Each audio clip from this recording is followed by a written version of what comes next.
All right, good evening, folks, and thank you for viewing the June 21st meeting of the Arcata City Council. City Council meeting is being held as a hybrid meeting with both in-person attendance and teleconference access via Zoom. Our first item on the agenda this evening is a land acknowledgement.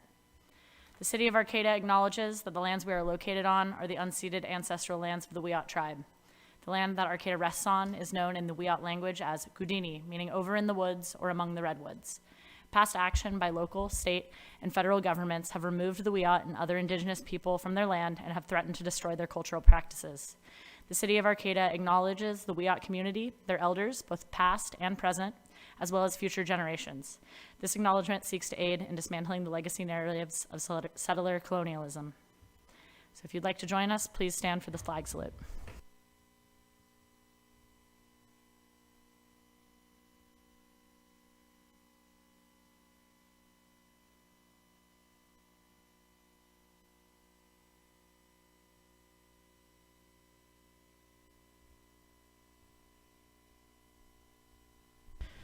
Will the city clerk please call the roll?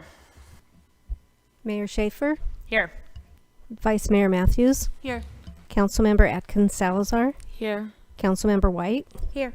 Councilmember Stillman, all present. So if you wish to make a comment during our meeting this evening, either during the two open public comment periods or as an individual agenda item, there are 3 ways to do so. So if you're here in person, please line up behind the podium when the item you'd like to speak on is accepting public comment. And just a reminder, for our early oral communications, which will take place after our ceremonial matters, we are utilizing our card system, so we'll take the first 4 in here and we'll check back with online, and then we'll come back. We usually take about 7 or 8 commenters for that 15-minute time period. So if you're here in person, again, line up behind the podium when the item you would like to speak on is accepting comment. If you're logged onto Zoom, click raise your hand. And if you're on your phone, please press *9 on your phone and that will raise your hand. For each item, we will take in-person public comment first and then move to online comments. And we will not be going back and forth. So if you want to comment, line up at the podium or raise your electronic hand as soon as comment is requested for that item. All right, that takes us into ceremonial matters. So our first matter under ceremonial this evening is a certificate of appreciation for Christian Figueroa for his 3 years of service on the Arcata Planning Commission. And this will be read by Councilmember White and former colleague of the Planning Commission. Again, Councilmember White, take it away. All right. So, yes, this is for Christian Figueroa for his 3 years of service to the city of Arcata, whereas Christian Figueroa served Arcata for just over 3 years on the Planning Commission, having been appointed on March 4th, 2020. And whereas Christian's broad technical knowledge was always a resource for the commission and the community. And whereas Christian contributed to the commission's deliberations with respect and thoughtfulness. And whereas Christian was dedicated to the community and the planning process. And whereas we appreciate all he gave back to this community, and he will be missed. Now, therefore, the City Council of the City of Arcata hereby expresses its appreciation to Christian Figueroa for serving the people of Arcata for 3 years. We wish him all the best and commemorate his release from duty as of May 10th, 2023, dated June 1st, 2023, by Mayor Sarah Schaefer.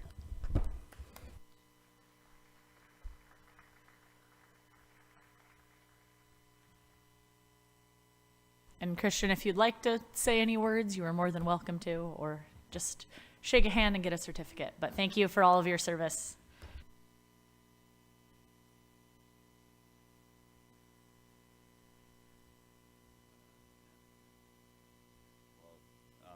Yes, thanks a bunch for commemorating me for my service. It's been a pleasure working with staff.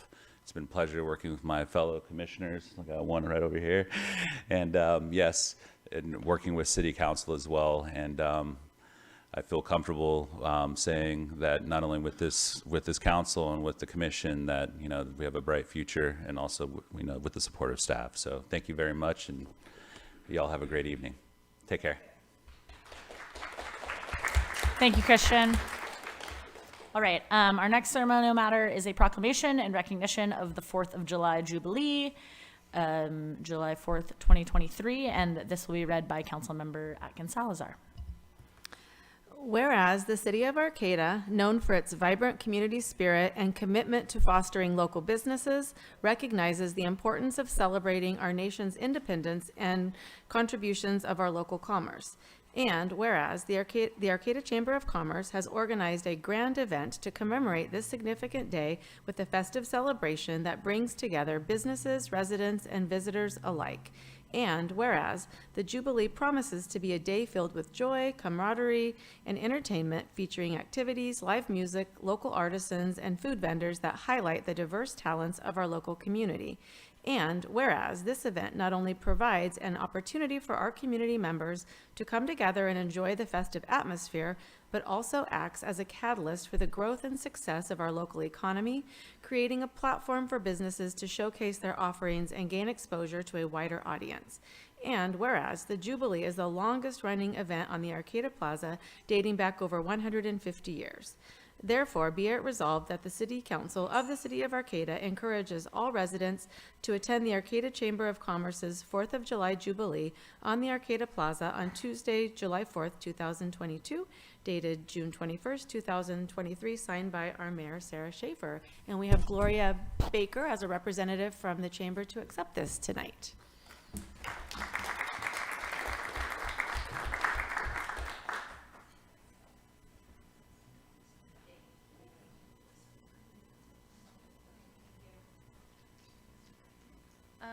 I just want to say thank you for that, and if everyone could come out to the plaza on Tuesday, July 4th, if you're able, from 11 to 5, we're going to have local music, local food, local vendors, a kids corner, a dunk tank that hopefully the mayor will get in, and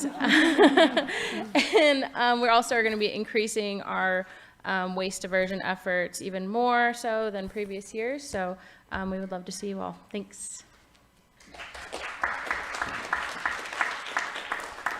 Thank you, Gloria. And then we have a third surprise ceremonial matter that Vice Mayor Matthews will tell you all about. All right, you may have noticed that the council is more colorful than usual tonight, and thank you to the Eureka City Council for this idea. And we want to recognize and celebrate the month of June as Pride Month and show support for our 2S LGBTQAI community. As a city council, we recognize that every member of our community deserves to be treated with respect, dignity, fairness, regardless of their sexual orientation or gender identity. It is through acknowledging and supporting Pride Month that we reaffirm our commitment to fostering an inclusive and welcoming environment for all. During this month, we have an opportunity to reflect on the progress we have made, but also to recognize that there is still work to be done. We must actively challenge discrimination, prejudice, and bias that still persists in our society, sadly, even here in Arcata. By doing so, we can create a community that values diversity and ensures that every individual can live their lives authentically and without fear. I would like to take a moment to express my gratitude to the 2S LGBTQAI+ individuals who have fought for their rights and paved the way for progress. Their courage, resilience, and unwavering commitment to social justice has made our city a more inclusive and compassionate place for everyone. We must continue to listen to these voices and experience of theirs individuals, address the unique challenges they face, and take action to create a more equitable society.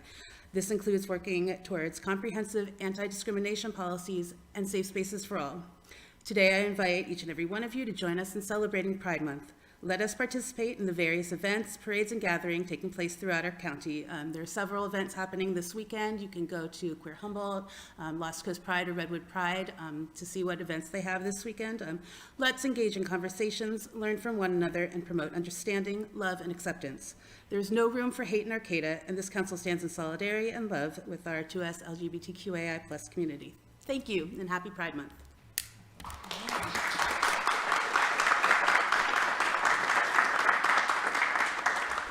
Thank you for sharing those words with us, Meredith. All right, that takes us to early oral communication. So if you have one of those cards with a number on it, please line up behind the podium. And if you are waiting in the wings to see if there's anybody else online, you might as well line up. So make your way to the podium and you will have 2 minutes. It's not on my script. Oh, yeah, probably we are. Okay. Wrong document. All right. Okay, just kidding. Sorry, early oral communications. we'll be there in a second, but before that, we have our report by a commissioner committee. And so that means we do have our annual report from the Forest Management Committee, and then after that, we will be going into early oral communications. Sorry for the mix-up. So, yes, please come on up, and we're ready to hear from our Forest Management Committee. Sorry about that, oral communications, folks. Hello, Council. My name is Dennis Halligan. I'm the chairman of the city's Forest Management Committee. And basically, for those who aren't familiar with the committee, we basically advise the city council and commissioners on topics related to forestry, ecology, and wildlife on the city's owned forest lands. In addition to making recommendations to the council on potential amendments to the city's forest management plan, we also review the city's timber harvest operations before they're filed with the California Department of Forestry, and we conduct post-harvest reviews once they're completed. The purpose of this report is basically to give you a summary of what happened with the Forest Management Committee and city staff in relation to the forest lands for fiscal year 2022 and 2023. And if you notice, I'll be referring to them. The back 2 pages of the annual report have a couple of maps. So when I start talking about different tracts and parcels, you'll be able to look on those and see what I'm talking about. So it's, as you can see, it's, several pages of type. And so I'm just going to do a highlight because I know time is short. In general, the city's long-term goals for the forests are to promote a healthy late zero forest ecosystem for wildlife and ecological benefits, as well as recreational benefits, and providing other quality of life resources, such as access to natural areas for the community. Management priorities include watershed restoration, wildlife habitat, recreation, carbon sequestration, and timber harvest revenue. The city has 3 forest tracts: the Arcata Community Forest, the Sunnybrae Forest, and the Jacoby Creek Forest. The timber harvests on the city forest lands are developed to improve the health and the ecological functioning of forest stands. And I think anybody who walks out there can see the way we operate on these forest lands is completely different than you see on industrial forest lands. A lot of folks go out there and they don't even notice that it's all been harvested before. So anyway, we also have a bunch of priority projects that we went through earlier in the year to discuss priorities such as land acquisition, both for forest and urban open space, roads and trail upgrades, and new recreational opportunities. So some of the activities and projects that were done in the past fiscal year included, for the committee, provided input on the Redwood Park Improvement Plan, specifically on vegetation management and forest outreach and trailhead signage. The committee provided input on the second leg of the jump trail in the Arcata Community Forest.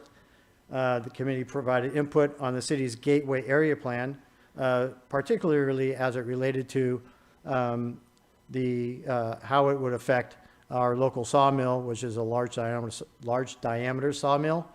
And, we need to keep them up and running because they're one of the only outfits around that take large diameter logs that we're producing and a lot of the other non-industrial landowners are producing around here.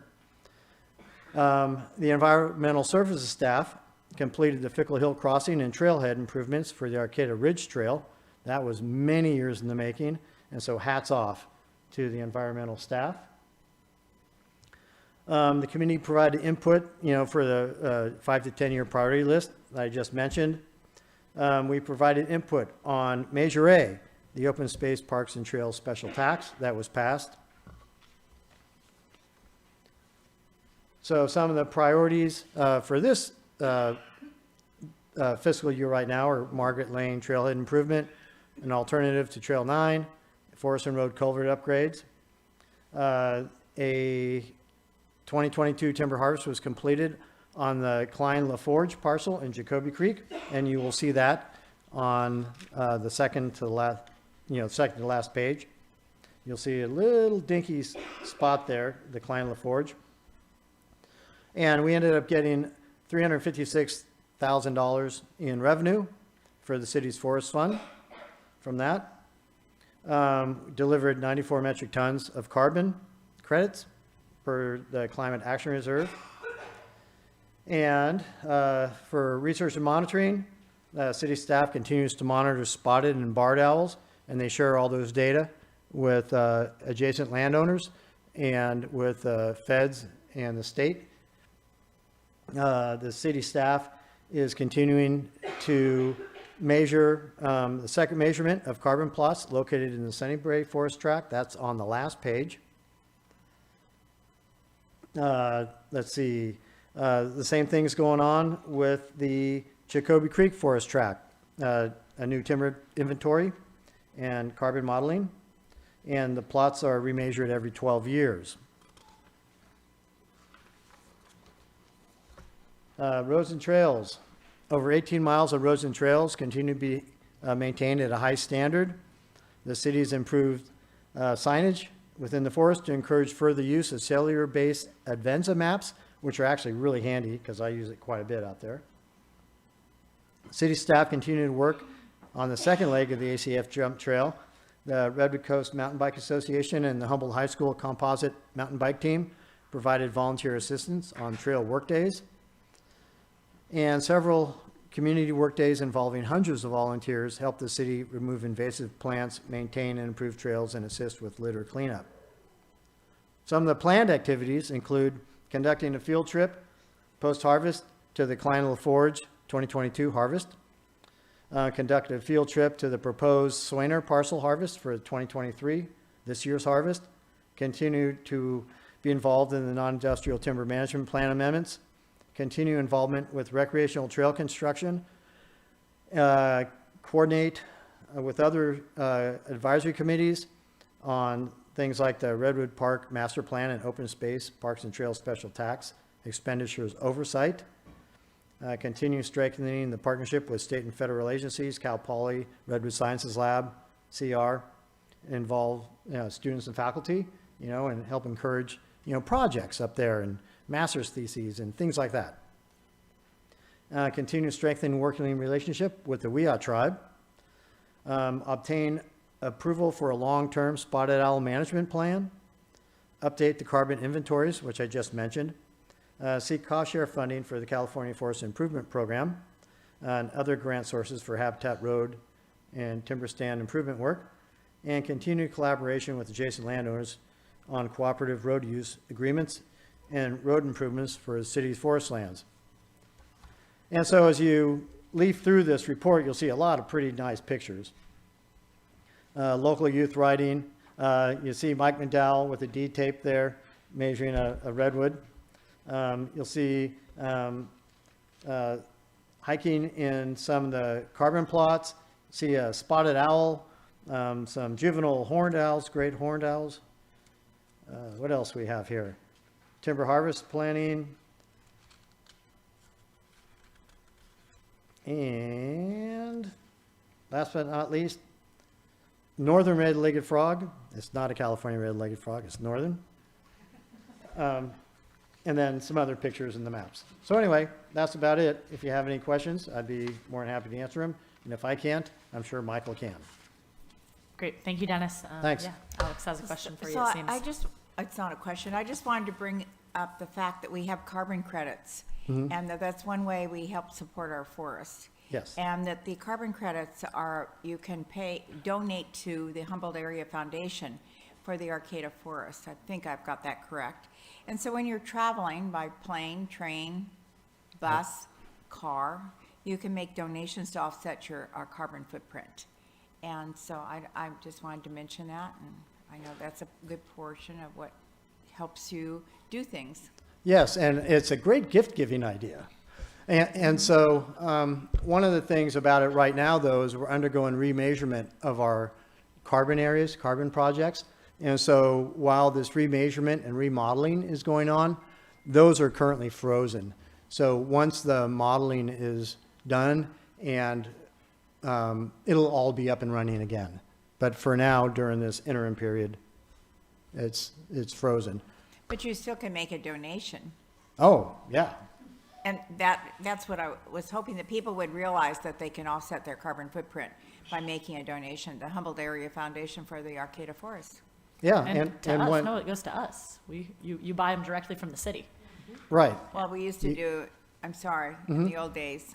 yeah, well, I've That's how bought I 'em- knew it was, so I'm sorry. Yeah, no, I used to buy, well, up until this year, I've been buying them every year, to offset, carbon used by my entire family, especially during the holiday season. And I'll send them out, instead of buying gifts, I'll send them out in envelopes. So, anyway. So thank you. Thank you very much. Thank you very much. Thank you, Dennis. I All have, right, yeah. Mayor, when you're done. Well, we're gonna go to.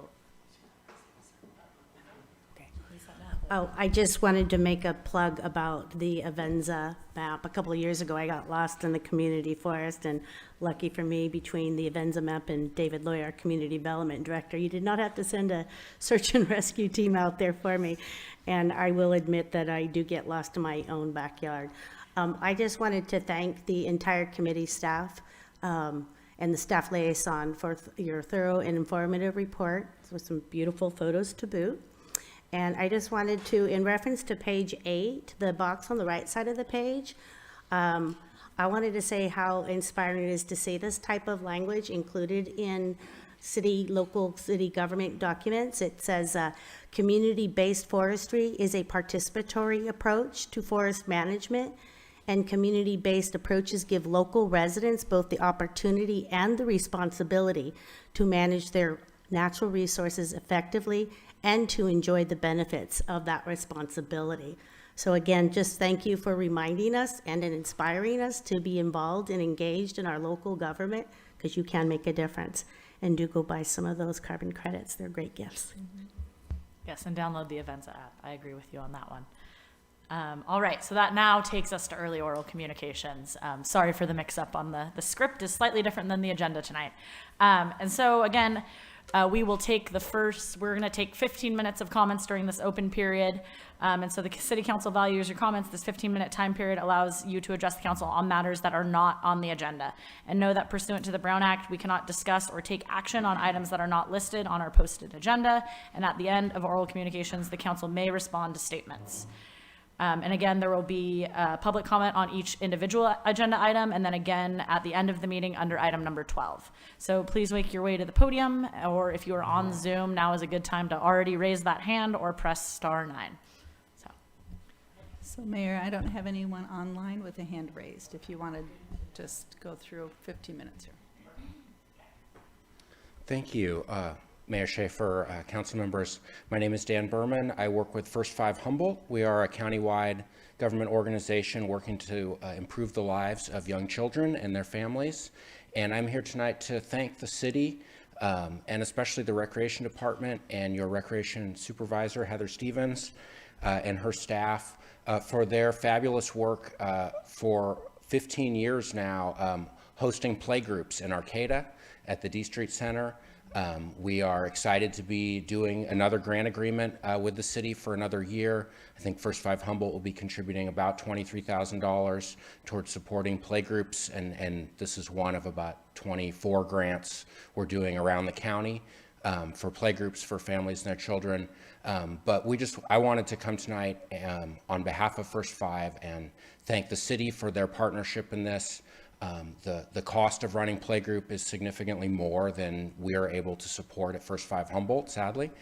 So I want to thank the city for their financial contribution towards playgroup. But more than that, really for their leadership and incredible staff work in making a really welcoming and wonderful environment for families in Arcata and the surrounding area and their children to come and spend time together, learn parenting skills, and just get out of the house and have a lovely social time with your very young children. So I encourage members of the public to make use of playgroup and thank the city and their wonderful staff for your longstanding partnership in this wonderful program. Thank you. Thank you.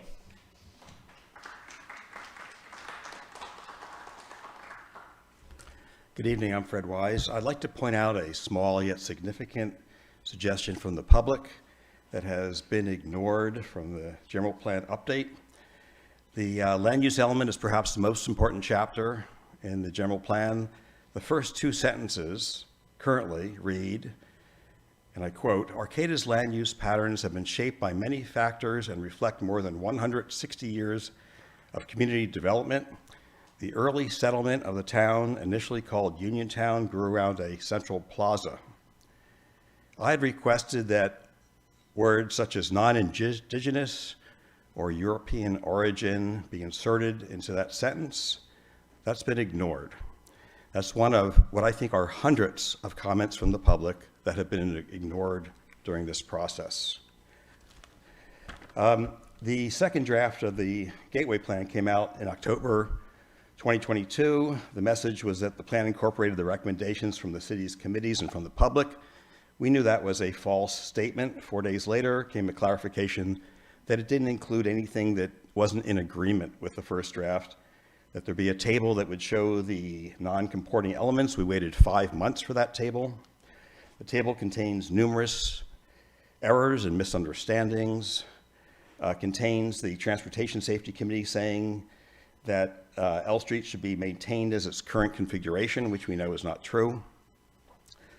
The chairs of the Planning Commission, the chair of the Transportation Safety Commission, the most senior member of the Planning Commission have all been ignored. They've requested that David Loya be bypassed in the communications between the Transportation Safety Committee and the Planning Commission. I regard that as a major problem. Thank you.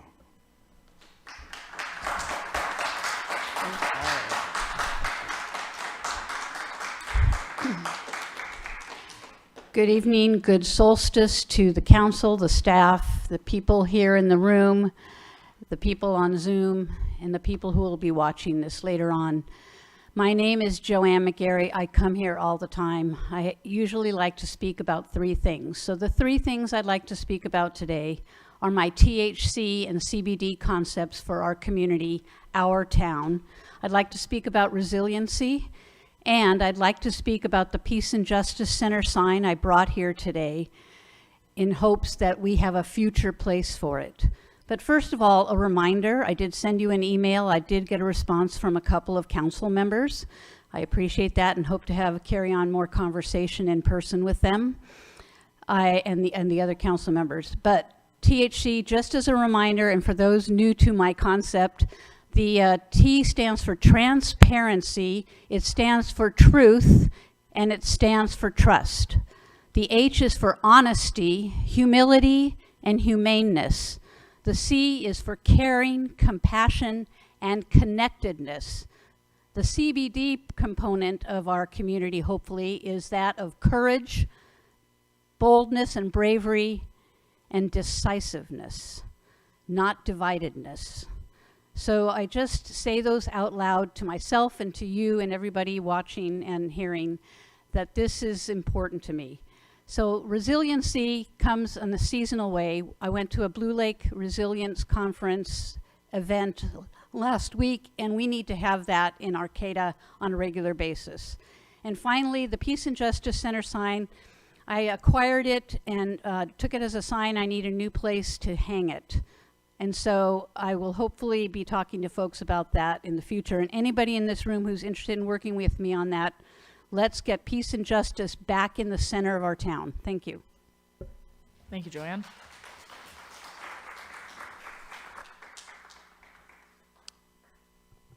Hello, my name is Carlos. I'm here to read a letter on behalf of Centro del Pueblo. Since 2021, the Sanctuary Garden in Arcata stands as a place that welcomes immigrants, migrants, BIPOC, and more members of the community to gather. Every week, volunteers of all ages, from children as young as 2 to respected elders, meet to place love and care into the very earth itself. From families from McKinleyville, Eureka, and more join us in deepening our connections to tradition. We come together in this space that should be a safe haven for everyone to grow and learn. Unfortunately, that safety continues to be violated time and time again. Community members are sometimes hesitant to participate in the garden out of fear for their safety. For over a year, we have seen our garden vandalized almost every month by acts of intentional malice. Our crops have been cut down, our signs defaced, cameras and lights stolen, and chains have been placed on the fences to bar us entry. These are repeated attempts to tell us that this is not our land. Whoever is committing these crimes feels like we do not and will never belong. We are afraid for our safety at times. How much more will this continue before the messages escalate into physical threats? The garden's future is uncertain, so we must act now to protect what we believe is a sacred place. Centro del Pueblo is honored that some of you have already joined us at the Sanctuary Garden to show that those who oppose our existence, that we are strong and we have the support we need to not just survive here, but to thrive. However, if the perpetrator of these crimes sees the unified support of the City Council, it will send a message that Arcata does not stand for hate. We call for the public announcement of the full council solidarity that the garden, with the garden and the intention to fund and protect it. Please, invite your friends and families so that you too can share in this space with all of us and expand our network. We would like to show that we will not be defeated nor deterred. We have the determination and will to stay. Join us in our efforts to create a safer network, not just here, but in Arcata as a whole. Thank you.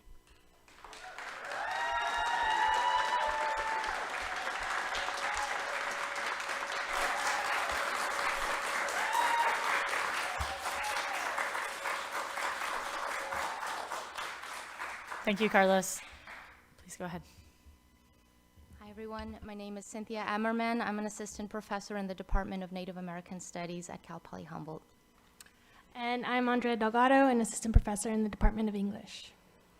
We're here today to present you with a letter signed by many departments, organizations, and individuals at the university, and to acknowledge that Centro del Pueblo and El Jardín Santuario are vital community partners. The Cal Poly Humboldt campus community condemns the repeated racist attacks targeting Centro del Pueblo's Jardín Santuario, a local sanctuary garden on the corner of 11 and F. The Jardín Santuario is a vital multi-generational, multicultural space for people of all backgrounds. It is an empowering place for community building, cultural revitalization, practicing food sovereignty, and for knowledge exchange. El Jardín is a unique destination in the county that centers indigenous and migrant perspectives.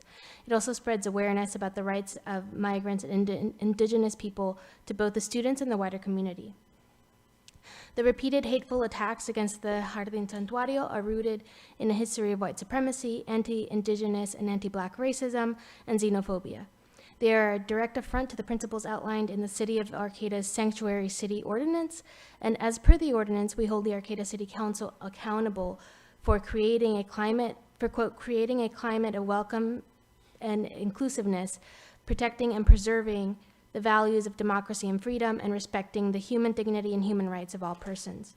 The ordinance also states that the city of Arcata assures its vulnerable communities that the city supports them, will do all it can to maintain and improve their quality of life, and will not tolerate acts of hate, discrimination, bullying, or harassment. We thank you for acting with the immediacy and seriousness required to address these hateful attacks that have impacted our community, and ask that you stay committed to this work. Thank you. Thank you.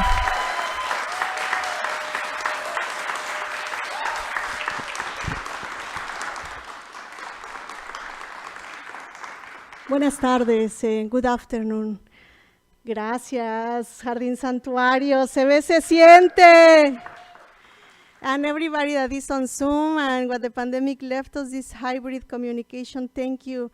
This is the second visit of Centro del Pueblo and the Sanctuary Garden to this forum. And I want to thank you first for visiting the garden these days. We hope we can see you often there. And we thank the space for having give us today more food. I want to write something that stands from this forum. What have been produced here is also very important for this city. It's the Sanctuary City 2017, the declaration that this city wrote. It says, the city of Arcata assures its vulnerable communities that the city supports them, will do all it can to maintain and improve their quality of life, and will not tolerate acts of hate, discrimination, bullying, or harassment. This is written, this is part of the job you have done, and the former and the past city council members. I want to invite you to enhance, to implement sanctuary. This shouldn't be only in a document or in a desk. This should be a practice. Being a sanctuary city is an everyday teaching lesson. I have here letters for more than 60 people, for more than 20 organizations, including Cal Poly. You have the most influential people here speaking of production of knowledge. Let's work all together with Cal Poly, with Centro del Pueblo, with these residents to have a plan for implementation. And I want to request publicly a session for talking about being a sanctuary city and helping the sanctuary garden in a consistent way.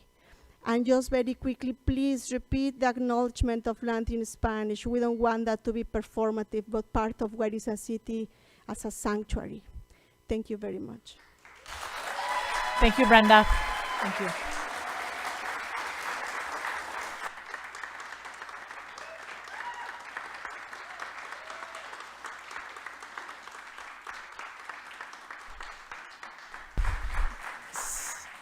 Still wondering if there's nobody on Zoom. We do have time for one more comment here this evening. Hello, Council. Thank you so much for being here tonight. You look perfectly normal to me, by the way. I didn't notice the rainbow at all. Maybe that's because it's normal here in Arcata, right? I ask you to attend to the recommendations of the Transportation and Safety Committee regarding the L Street Linear Park, regardless of whether the Planning Commission attends to them or not.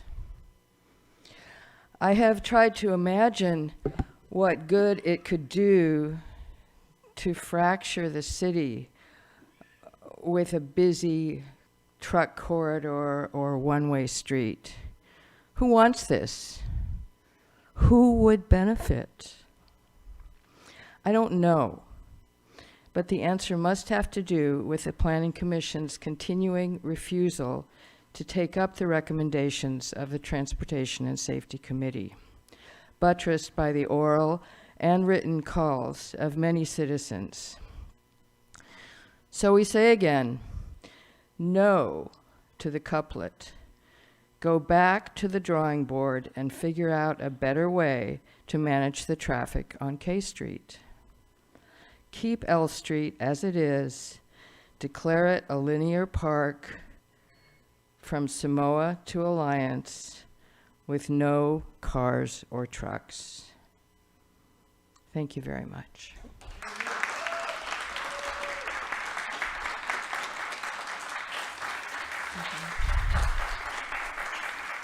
All right. Thank you, folks. I just wanted to make a quick kind of statement in response, just because I know it's difficult with the structure of our business council meetings to be able to kind of have any discussion or back and forth conversation on these, items that are not on the agenda, and to have any real, deeper dialogue and brainstorming. But again, I know myself and my other colleagues would be happy to schedule time to do that with interested members of the community. And later, also during our council and staff updates, I will be talking a bit about hopefully a collaboration to be able to work with Equity Arcata, to be able to hold space and kind of have regular convenings and conversations to discuss and find solutions, just like what the Sanctuary Garden is facing right now. And I just want to thank everybody that came out at our last meeting and at this meeting to speak with us tonight and to speak on the important issue of needing to end racism and hate in Arcata. And I suspect that I know myself and my colleagues have heard loudly the need to, take more actionable steps to be able to make Arcata safe for everyone. I know that as a start, several of us have attended work days at the garden. And it's just such a beautiful space that you all provide to our community. It's just right down the street from City Hall here, and it's just a blooming, bright, shining light that we all get to enjoy daily. And so I know that some of us have attended work days and also assisted with materials for garden improvements and are working on more visible and secure safety measures.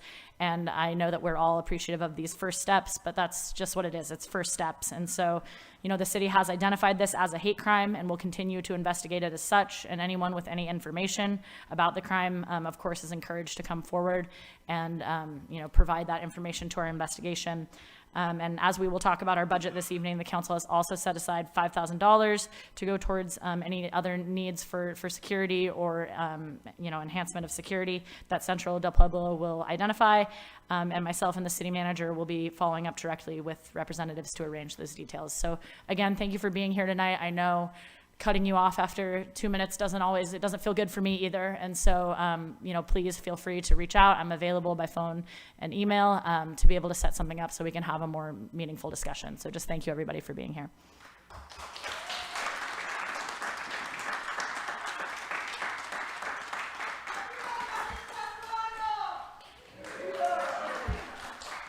Thank you guys. All right, that takes us now into the meat of the business of our meeting, to our consent calendar. So all matters on the consent calendar are considered to be routine by the city council and are enacted in one motion. There's no separate discussion of any of these items, and if discussion is required, that item can be pulled from the consent calendar and considered separately. At the end of the reading of the consent calendar, council members and members of the public can request that an item be removed for separate discussion. Item A is to approve the minutes of the city council meeting of June 6th, 2023. Item B is to approve the minutes of the City Council meeting of June 7th, 2023. Item C, biweekly report on disbursements. Item D, accept in-kind donation of a new scoreboard for the Arcata Ballpark from the Humboldt Crabs. Item E, award a contract for the 2023 Corporation Yard Building Siding Replacement Project to Kyle Botten, DBA, North Star Development, in the amount of $63,715.57. Authorize the city manager to increase the contract amount by up to 5%, $3,185.78, for a total amount not to exceed $66,901.35, and to allow for unforeseen contingencies, and to authorize the city manager to execute all applicable documents. Item F, award a contract for Carlson Park playground equipment purchase and installation to Miracle Recreation Play Power Incorporated in the amount of $259,972.84, including tax. Authorize the city manager to increase the contract amount by up to $12,998, 5%, for a total amount not to exceed $272,970.84, to allow for any unforeseen contingencies, and to award a contract for Carlson Park playground surfacing purchase and installation to Soft Surfaces Incorporated in the amount of $89,991.07, and to authorize the city manager to increase the contract amount by up to $4,499, 5%, for a total amount not to exceed $94,490.07, to allow for any unforeseen contingencies, and to authorize the city manager to execute all applicable documents. Item G, approve the design and award a construction contract for the 2023 Arcata Annual Paving Project to GR Sundberg Incorporated in the amount of $1,383,470, including base bid and additive alternatives 1 to 3, and authorize the city engineer to approve change orders and increase the contract amount by up to $138,347, 10%. Of the total bid, for a total not to exceed $1,521,817, to allow for any unforeseen contingencies and additional work as necessary, and authorize the city manager to execute all applicable documents. And item H, adopt resolution number 223-63, a resolution of the City Council of the City of Arcata authorizing application for a manufactured housing opportunity and revitalization program grant up to $3 million. All right, that was a lot of numbers and words. I believe we have a request to remove item G from the consent calendar. Are there any other requests from the council to remove items from consent? I'd like to remove item B, F, and H. Okay, B and F and H. Not a lot of options left. Anybody else? All right. So I'll move for approval of A, C, D, E, and that's it. I'll second. All right. We have a motion by Councilmember Stillman, a second by Vice Mayor Matthews. All in favor? Aye. Aye. Aye. Aye. All right, motion carries unanimously. That brings us to the minutes, item B. Go ahead. Oh, it was just a typo on packet page 20. It says Linda Perez. It should be Brenda. That was it on that one. Great, we will get that changed. Do we have a motion to approve with the accepted change? I move to approve item B with the change. I'll second. All right, motion and a second. All in favor for item B? Aye. Aye. All right, motion carries unanimously. That takes us to item F. Go ahead. So first, I'm grinning ear to ear because I'm so excited. I did have a constituent, had a couple questions on the playground costs. I was able to get clarification from Emily Sinkhorn, but I think that you probably do a way better job explaining the playground equipment. The reasons were cost and why we're not doing local, those kinds of things. Sure, yes. So good evening, council members. The Carlson Park project has been an exciting project. It's been on the city's and the city council's priority list for a long time. So we're really excited again to have 3 grants to develop the playground, picnic area, special event area, river access, pickleball courts, and a parking lot also with EV charging. So a lot of excitement coming up. And so on the agenda today is around the playground equipment and surfacing.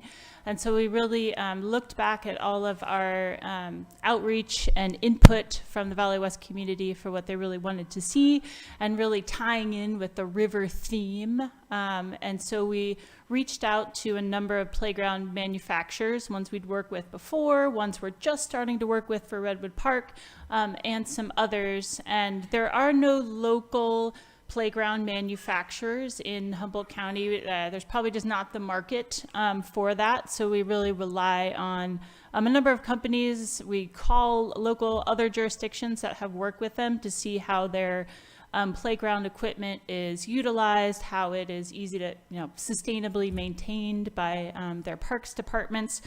So we work with the manufacturers and also get backup, input from other jurisdictions.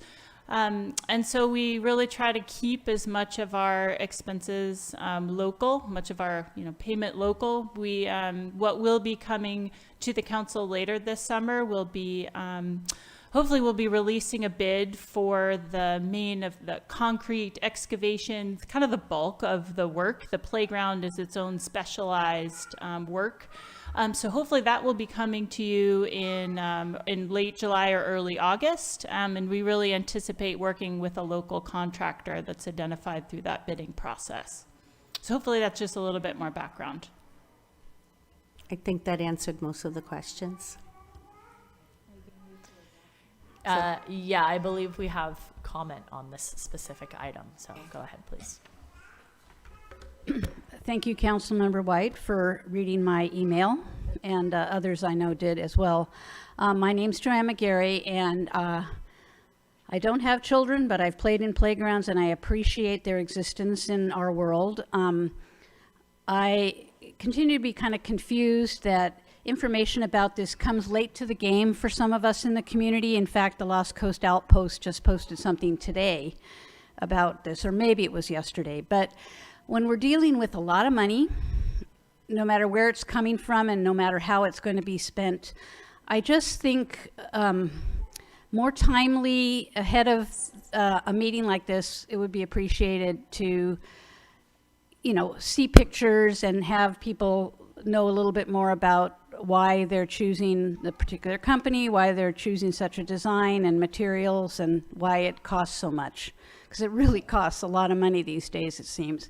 And I only question too, because the city of Eureka was looking at a waterfront playground, and they were going to have Blue Ox design one of the installments in that playground, and they had a local architect proposing a certain design. I have no idea where they were going to get the equipment per se, but I think the region we live in, and the Arcata particularly, we can be really thoughtful and look at local people to create what would be unique, appropriate for our community, and locally designed and built. And another flag in our, that we can wave about us doing things in our community like self-generated, as opposed to hiring companies that I'm sure do a wonderful job, but they're not organically from here. So it's just something I like to share philosophically about how we are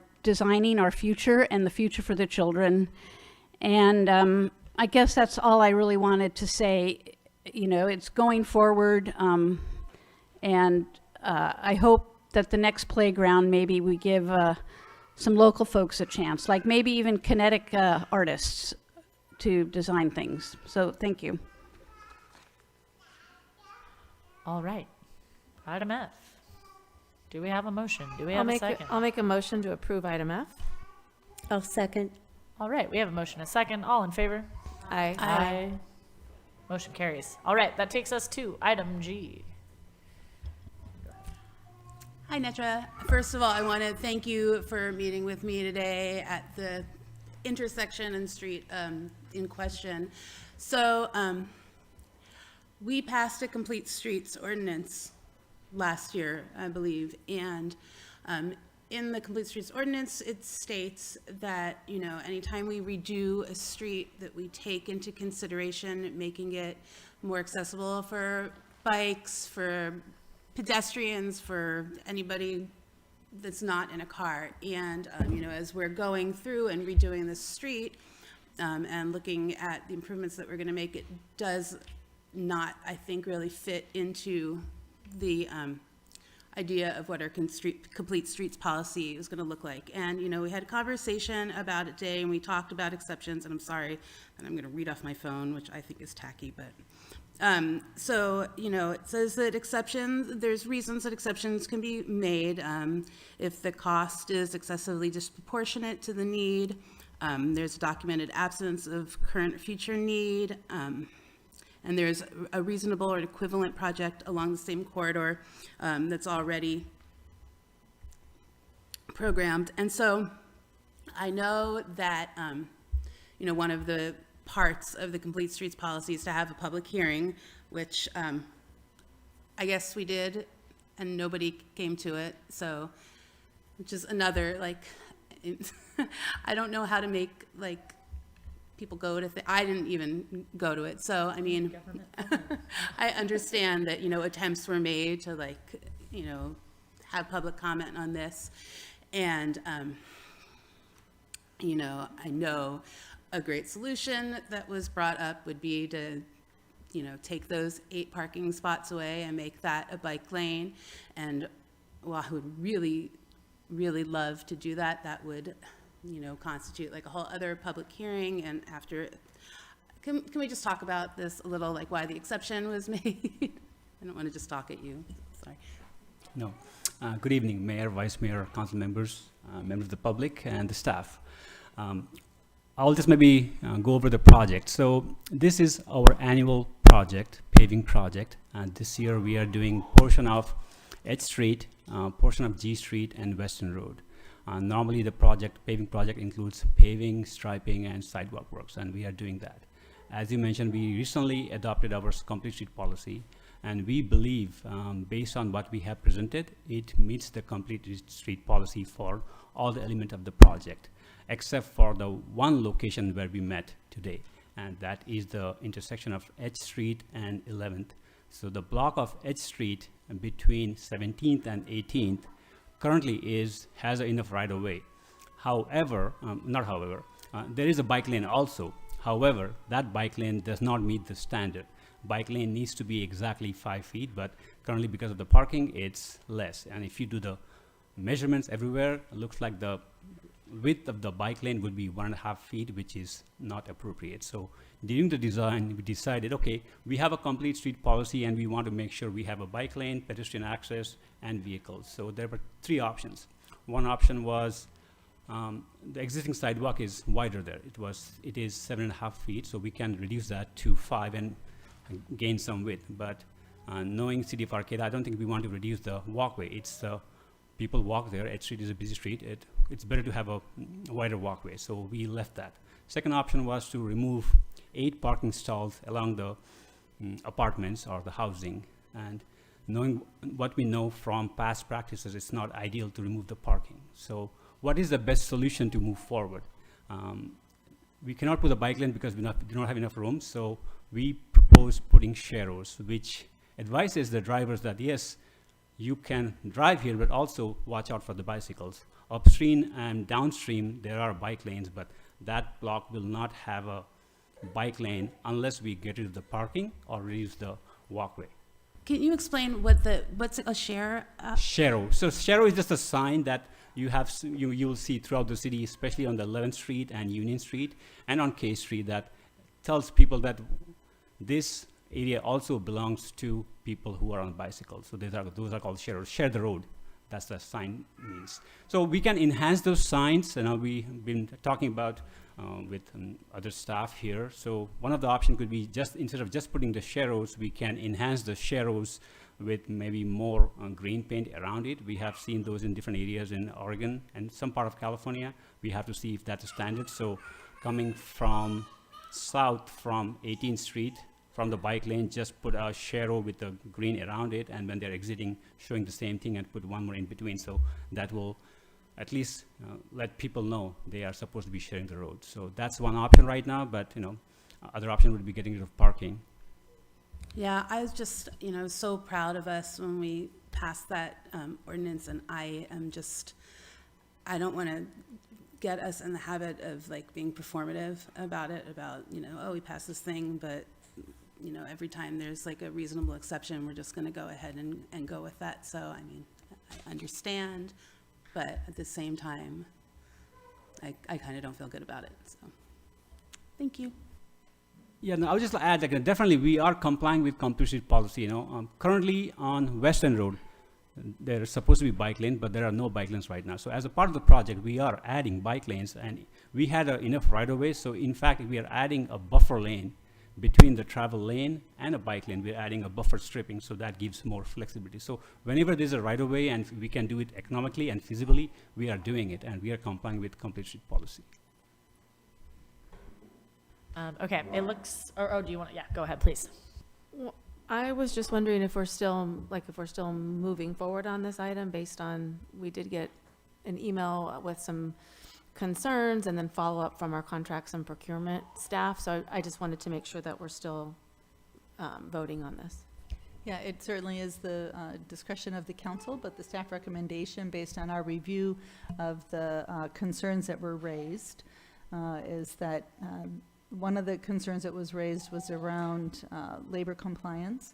And we did have a project with this particular, we've had many projects, successful projects with this particular local contractor. There was a paving project where an investigation around prevailing wage was completed. There was initially thought to have been some underpaid wages. Upon the completion of that investigation, though, the Labor Commission did determine that all of those wages were paid correctly. So that just kind of negated that portion of it. In addition, the other concerns that were raised were not requirements that were within the bid process. And we do believe that this is not only a responsive bid, but based on their past performance as a responsible bidder. So the staff recommendation would be to move forward. Okay, thank you for that clarification. All right, I think we have some members of the public that wanted to comment on this particular item. So if you have comments on consent calendar item G about the paving project. Good evening, I'm Colin Fisk. I'm the Executive Director of CRTP, the Coalition for Responsible Transportation Priorities. I wanted to start out by saying that we do appreciate that the project includes some improvements for bikes and pedestrians. I do, though, want to emphasize that the Complete Streets policy requires that all projects include facilities within their limits for all modes of transportation, and within that, all users of all ages and abilities. And I think Councilmember Matthews, Vice Mayor Matthews, earlier went through the three sort of criterion for when an exception can be made, and I don't see how parking falls into one of those categories. So to me, it doesn't seem like this is a case where an exception could be sustained. In any case, the most concerning exception that is noted is on H Street between 17th and 18th, Obviously, there's a bike lane marked there now, but it's essentially just the parking lane. So for all intents and purposes, there is no bike lane. In that block, I believe the width of the paved way is about 36 feet. That's entirely set aside for cars, for 2 driving lanes and 2 parking lanes. There's about 12 or 12 and a half feet of sidewalk. There's no space at all for bikes. I think this is a clear opportunity for us to live up to the promise of the Complete Streets policy. This is also one of the main thoroughfares in the city. It carries a lot of traffic, and in that segment, there are no stop signs or anything, so often cars are speeding. I myself was actually almost hit on my bike in that exact location just a few weeks ago by a speeding driver of an SUV. And so I guess it is a little personal to me. But in general, I really would encourage you, I think that the safety and comfort of all users, and remember, a Shero doesn't provide safe and comfortable access for kids, for seniors, for folks with disabilities who are not necessarily super confident on a bike. And so that is part of the policy. So I guess I would just encourage you to take some of that 36 feet of width, the one side of parking, those 8 parking spaces, and set it aside for the safe use of this other category of users, which is people on bikes, and in doing so, to fulfill the promise of the Complete Streets policy. Thank you.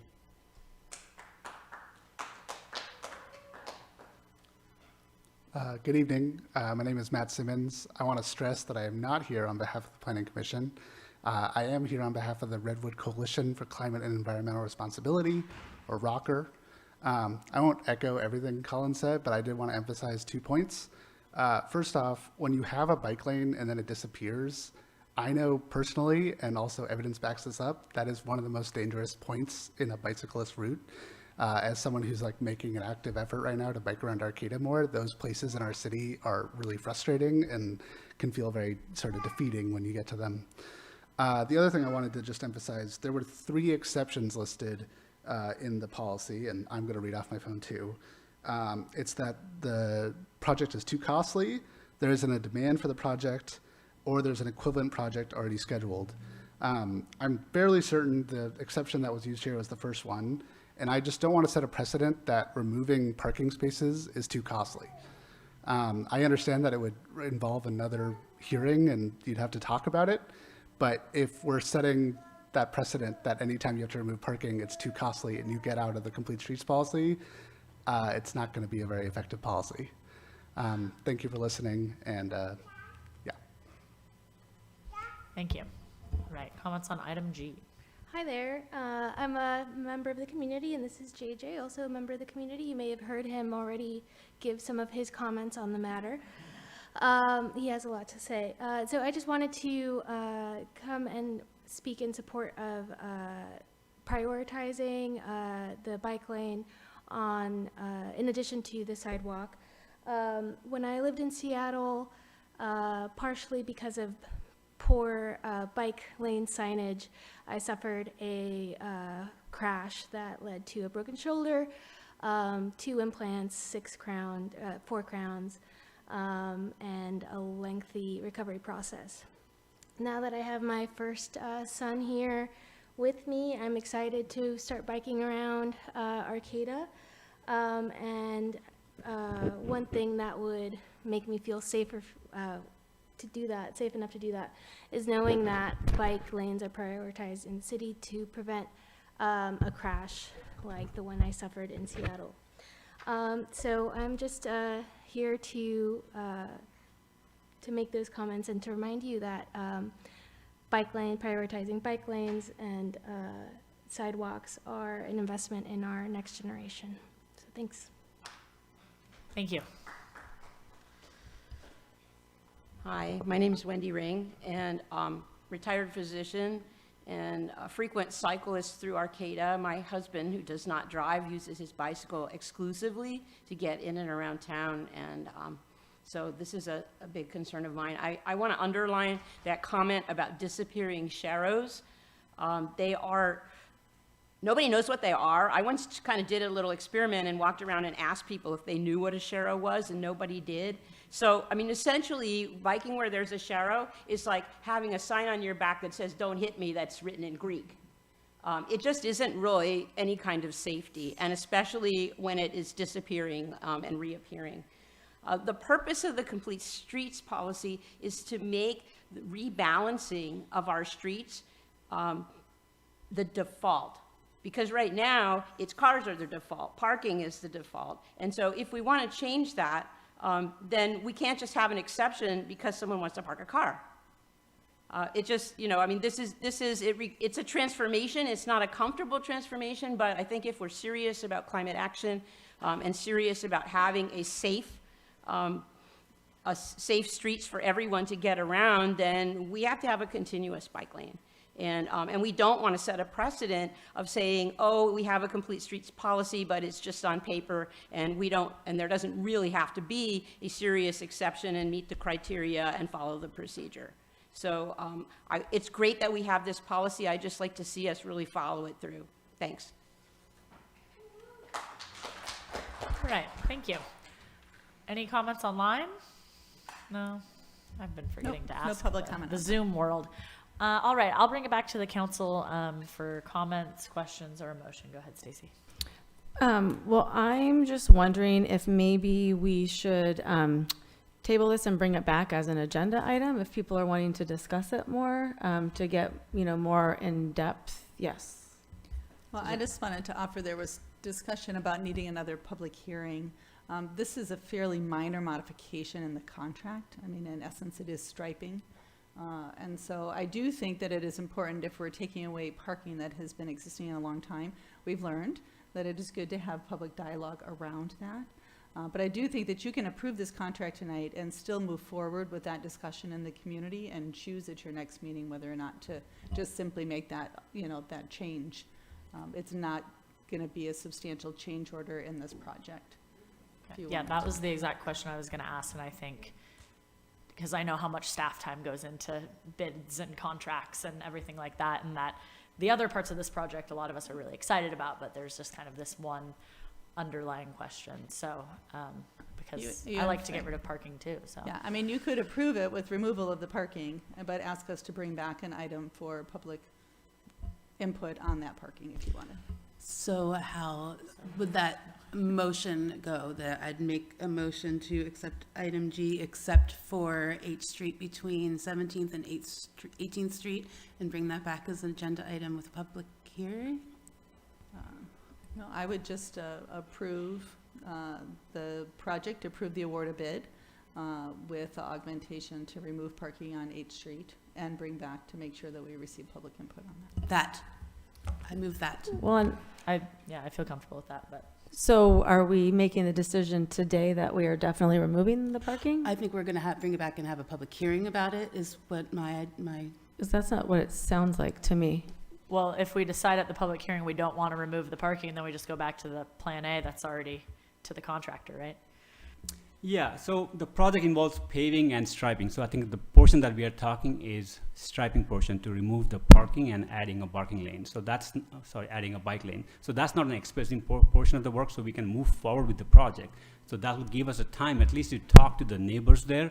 If we remove the parking, what would happen? So that could be in a public hearing on its separate, but that doesn't add a cost to the project or in any ways, and it doesn't change the project because that's just a striping portion of the project. So I would recommend moving forward with the project and maybe not striping that portion and reevaluating that portion of the street for parking versus bike lane in next meeting or in next few months, because striping will not be occurring until September. I'm comfortable with that. I'm more comfortable with the modified version, just because I don't want to rush into a decision without fully doing the due process. That's all. Yeah, so okay. I'm very comfortable with that. I'll second that. Clerk, is that okay? Is that okay? All right, so we have a motion and a second for a modification of item G and to see more of that about the striping in the upcoming future. All right. All in favor? Aye. Aye. All right, motion carries unanimously, and thank you, public, for your participation on that, and CRTP, and Rocker for bringing that to some of our attention. So thank you.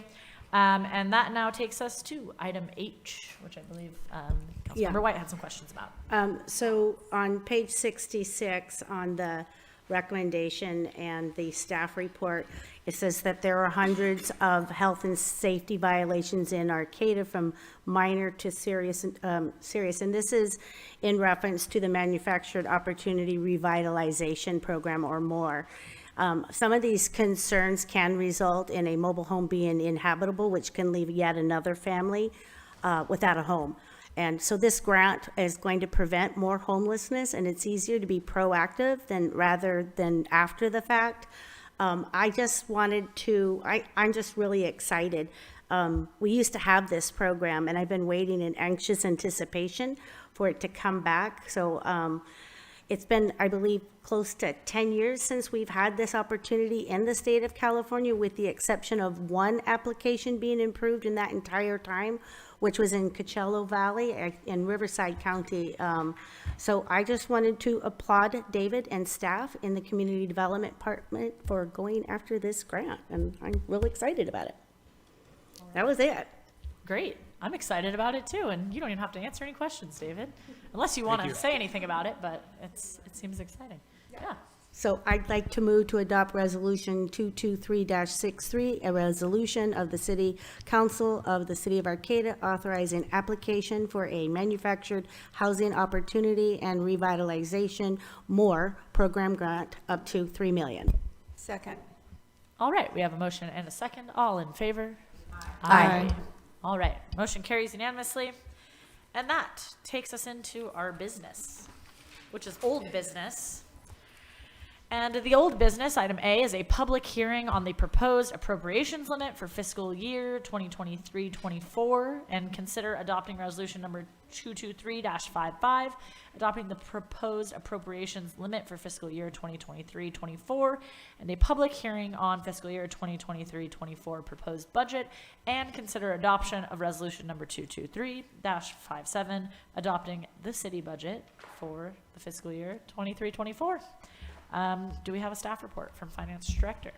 We do. Thank you, Mayor, Vice Mayor, and City Council. So we're asking you to do two things. We're going to do one presentation on both of these, but basically what we're doing is we're going to first approve the 23-24 appropriation limit, which is also known as the GAN limit. This is an interesting piece of legislation. It has like 3 different propositions back to 1979. It's a convoluted calculation we do, but it sets a limit that doesn't necessarily tie to any specific fund in your budget, but we're going to walk through it real quickly. The second item is actually, once you've set your limit, we'll actually go through and ask you to consider approving the 23-24 budget.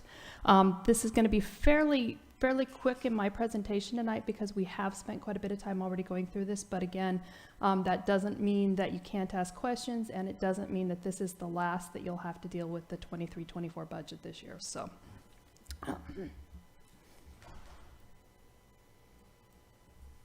we're going to start again with the appropriations limit. You've actually seen these same calculations at the June 7th meeting. Really quickly, every year the council is required to adopt your appropriation limits for your new year. Basically what it is it's the prior year's appropriation limit or GAN limit, and it's adjusted for a price or inflation factor and population.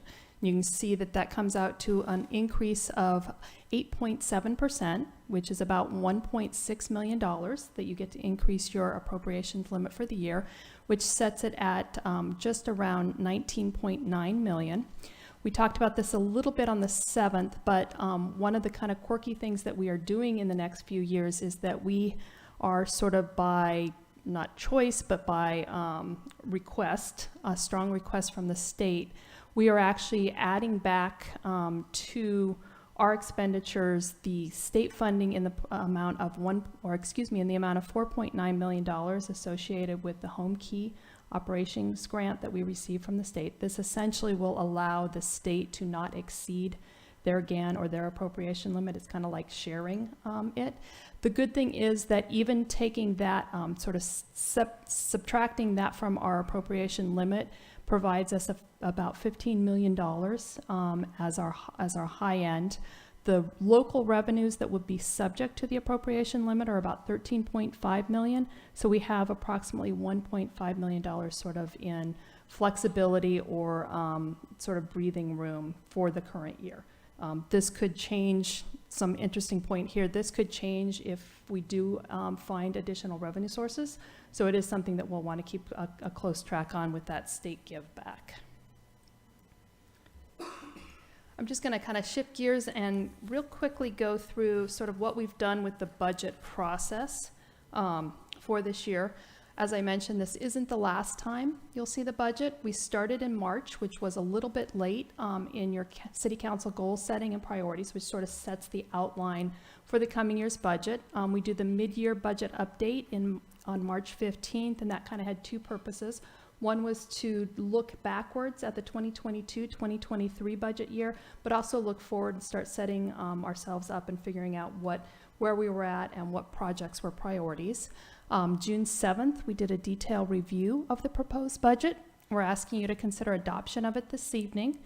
But it's not the only time you're going to have. I kind of want to remind you, and you went through it already tonight with the consent calendar. Essentially, at every regular meeting of the City Council, you deal with the budget. You're approving bids, you're approving contracts, you're looking at the cash disbursements. So there's a check-in process throughout the year. In addition to that, and regular updating and reporting, we will come back to you in February of 2024, and we'll look back on 23-24 as we look forward to the 24-25 year. So there were a few updates, a few changes. Most of these we've actually talked about already during the June 7th meeting, but there are a few changes to what was proposed before you this evening, and it's included in your resolution. So as we mentioned really quickly, we did not receive the Measure Z grant for the juvenile diversion counselors. So that's actually revenue we had included in the budget. That'll be a subtraction of $290,000. We did receive a Coastal Commission local coastal plan grant. This was after we had put the budget together. So you'll see that we've got revenue coming in of $100,000, but we've also got an expense of $100,000 for a net of $0. You had at that June 7th meeting approved adding a project manager that would be supported by grants for our capital projects. So you'll see that we've got the revenue coming in of the $95,000, I rounded there. And you've got just under $94,000 in potential expenses to support that staff person. So again, in this case, a net of $171. The next $5 million, we spent quite a bit of time talking about, not just at the last meeting, but also in preparation of sort of our strategy to try to reduce the pension liability we have. That was not, because it was such a large dollar amount, I didn't include it as an expenditure, but it is technically, so we're adding it back in. That would be $2.5 million from the general fund, $1 million from your water fund, and $1.5 million from the wastewater fund. And Rel, $1 million is a lot. There's still a long ways to go because we have about a $29.6 million liability there. The City Council had asked for a small dollar amount for a community fund. We've added $15,000 to the budget for that. We had a correction for a tax increment funds. I found the schedule, was able to locate and actually update that number, and it's in our favor, so we've got an increase there. And then we updated our liability insurance, and in the process of that, we had about an $85,000 savings from our original estimate to the number that came in. But I also discovered that we had missed allocating a piece of that to one of our activities in our wastewater fund, so that's where you get the negative $131,000 and $588. The net change of all these will impact the overall budget by $5,287,000, and if I can read my paper here, $470. There are a few other things that I just wanted to make sure that you were aware of that it will happen if you approve Resolution 22357, which is the budget this evening. So it does include adopting the budget, the capital improvement program, and the City Council goals and priority projects. You are also authorizing transferring $1,162,000 from the general fund available fund balance to our reserve, and this is moving that reserve from 25% of operating expenses in a year to 30%. It's one of our ways to sort of make sure we buffer going forward. You're also authorizing moving about $3.4 million from your wastewater available fund balance to the reserve for capital projects. In addition to that, we are going to set aside $2.5 million in an IRS Section 115 trust, and this will pre-fund our pension obligations. This will remain on the city's books. It's not an expenditure, but it is just a reserving of funds. And then finally, you're also agreeing that we will potentially provide amendments to the 23-24 budget as long as they're compliant with our budget and fiscal policies, which are also part of what you're adopting tonight. Big picture, there aren't too many changes in your overall budget. As you can see, though, if you go to the bottom line, which is your decrease in fund balance, obviously 21-22, you've already put aside $13.7 million towards fund balance in those 2 years. The estimate of where we think we're going to end fiscal year 2023 was $2.7 million of excess expenditures over revenues. That's actually dropped to $2 million, although the budget was originally your expenditures over revenues of $5.3 million. But at the far right-hand side, probably the big change is in that fiscal year 2024 requested budget. That was $8.5 million negative impact to fund balance, and it's now 13.7, and that's the number we just saw. And again, the vast majority of that is that $5 million that we talked about using fund balance to pay down our pension obligations. This is just an overview, and I can see it doesn't show up very well, but an overview of where you're at with your estimated fund balances with all those expenditures and setting aside those funds for the reserves. If you go kind of again to the bottom line, you can see that you start your year in 2023 with about $55.4 million in estimated available fund balance. Just as a point of comparison, I went back and looked about the last 4 or 5 years budgets, and that number has never been that high. It's been in the 40s, and it's been as low as I think $20 million. So you're in good shape going into this year. You can see your revenues and expenditures that tie to the last sheet. Those transfers to reserves, which include setting aside the reserves plus funding the IRS 115 pre-pension trust. And so our estimate at the end of the year is that with all of your funds, what you would have available, not including reserves, would be $29.6 million. And just to put this in a little bit of context, $29.6 million is about 54% of your operating expenses for the year. Keep in mind that that includes that big chunk of $43.7 million in capital, which is typically not taken into account when you look at what you're setting aside for reserves. You usually go with just your operating, your ongoing cost, which is about $42.1 million. So you have about 110, if you add in your reserves, you have about 110% in reserves of your annual operating cost, which is pretty extraordinary. If you go back a couple meetings when we talked about pension and what a good reserve is, 25 to 30% is considered a good solid reserve. So even at the 54% overall or the 110% if you take just operating, I feel pretty confident that we're moving into the next year in good shape. That doesn't mean that 24, 25 and future years may not have challenges, but at this point, at least you have a good solid base moving forward. And one other item I just wanted to highlight because it was a pretty well put together chapter and it wasn't included in the budget document for the June 7th meeting. Our engineering department put together a capital improvement program, and it is a really nice document. This is a tool that will kind of get incorporated into the process going forward. It adds the ability for not just the management, but you and the public to see sort of the process as far as how we plan our capital projects, the cost estimates. We'll talk about how they're prioritized, and it really allows us more transparency and more communication and a better way to match your goals to the projects that we actually fund in the long run. And just a side note on that, we will be incorporating that into the OpenGov new system, and so that will be part of the online budget book also. So it'll be available even in wider audiences. And with that, I'm happy to answer questions. Great, thank you so much, Tabitha.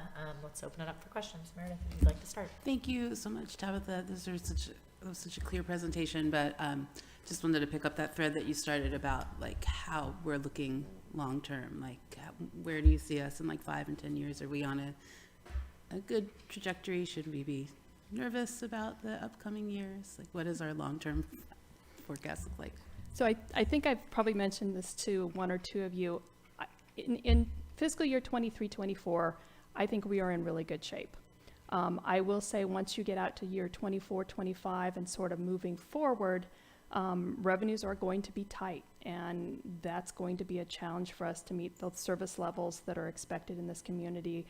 If prices continue to increase like they are, that's sort of an unmanageable balance. It's part of the reason that you have given direction to staff to meet with the transaction and use tax oversight committee and look at the possibility for potential tax issuances or ballot measures in 2024, because we really do have that hole to fill. So in the short run, I think we're in good shape. I think the planning is there. I think the foundation is being laid. I think setting aside the reserves, paying down the pension will certainly make things easier going forward when you save those interest costs and some of those expenses. But it doesn't mean that we don't still need to be looking sort of at that 5 and 10 year horizon to make sure that we're planning forward.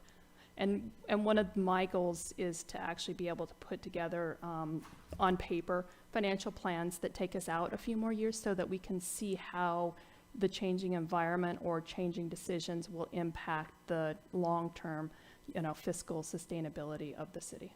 That's great. I would really appreciate looking at that. Thank you so much.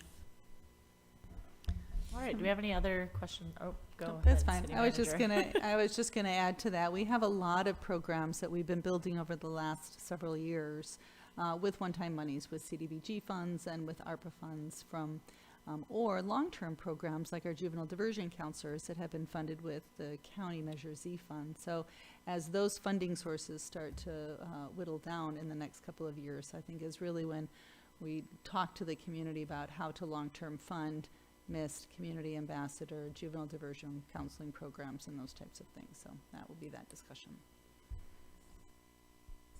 I just have 2 quick questions. One of them was actually about the juvenile diversion. We are still keeping that program though, right? We're just paying for it ourselves. Yes. So the expenses in our budget, we just don't have the revenue side of it. So it ultimately will come out of our fund balance for this year. Okay, I know that's an important program, so I just wanted to make sure that we were keeping it. And then, not to go back to the GAN limits, but I just wanted to clarify, I think you said at our last meeting that with the whole borrowing, us being generous with the state of California because they are generous with us and grants and such, if we did get into a situation where we were approaching our limit, that we could pull some of that money back? Is that true? That is correct. So what they've asked us to do is report if that $4.9 million would cause us to exceed our limit, essentially they'll take it back. And they did do that I had to go back and recalculate for the year 21-22, and we were higher because that was actually a very good revenue year for us, and they actually did reduce the amount that they asked us to take responsibility for. Okay, thank you. That was all. I appreciate your work. All right, looking at this end. Other questions? Well, I was going to ask that same thing about the home key program that you just mentioned. I'm not too sure if I totally understand what you've said to Stacy about it. So basically what I said is that the state is asking us to take on that responsibility for that expenditure. But they also have provided that if it would cause us to exceed our limit and violate the GAN limit, we have the ability to ask them to remove it or reduce it. So they're going to help us make sure that we don't end up exceeding our limit just because we're covering them. Does that make sense?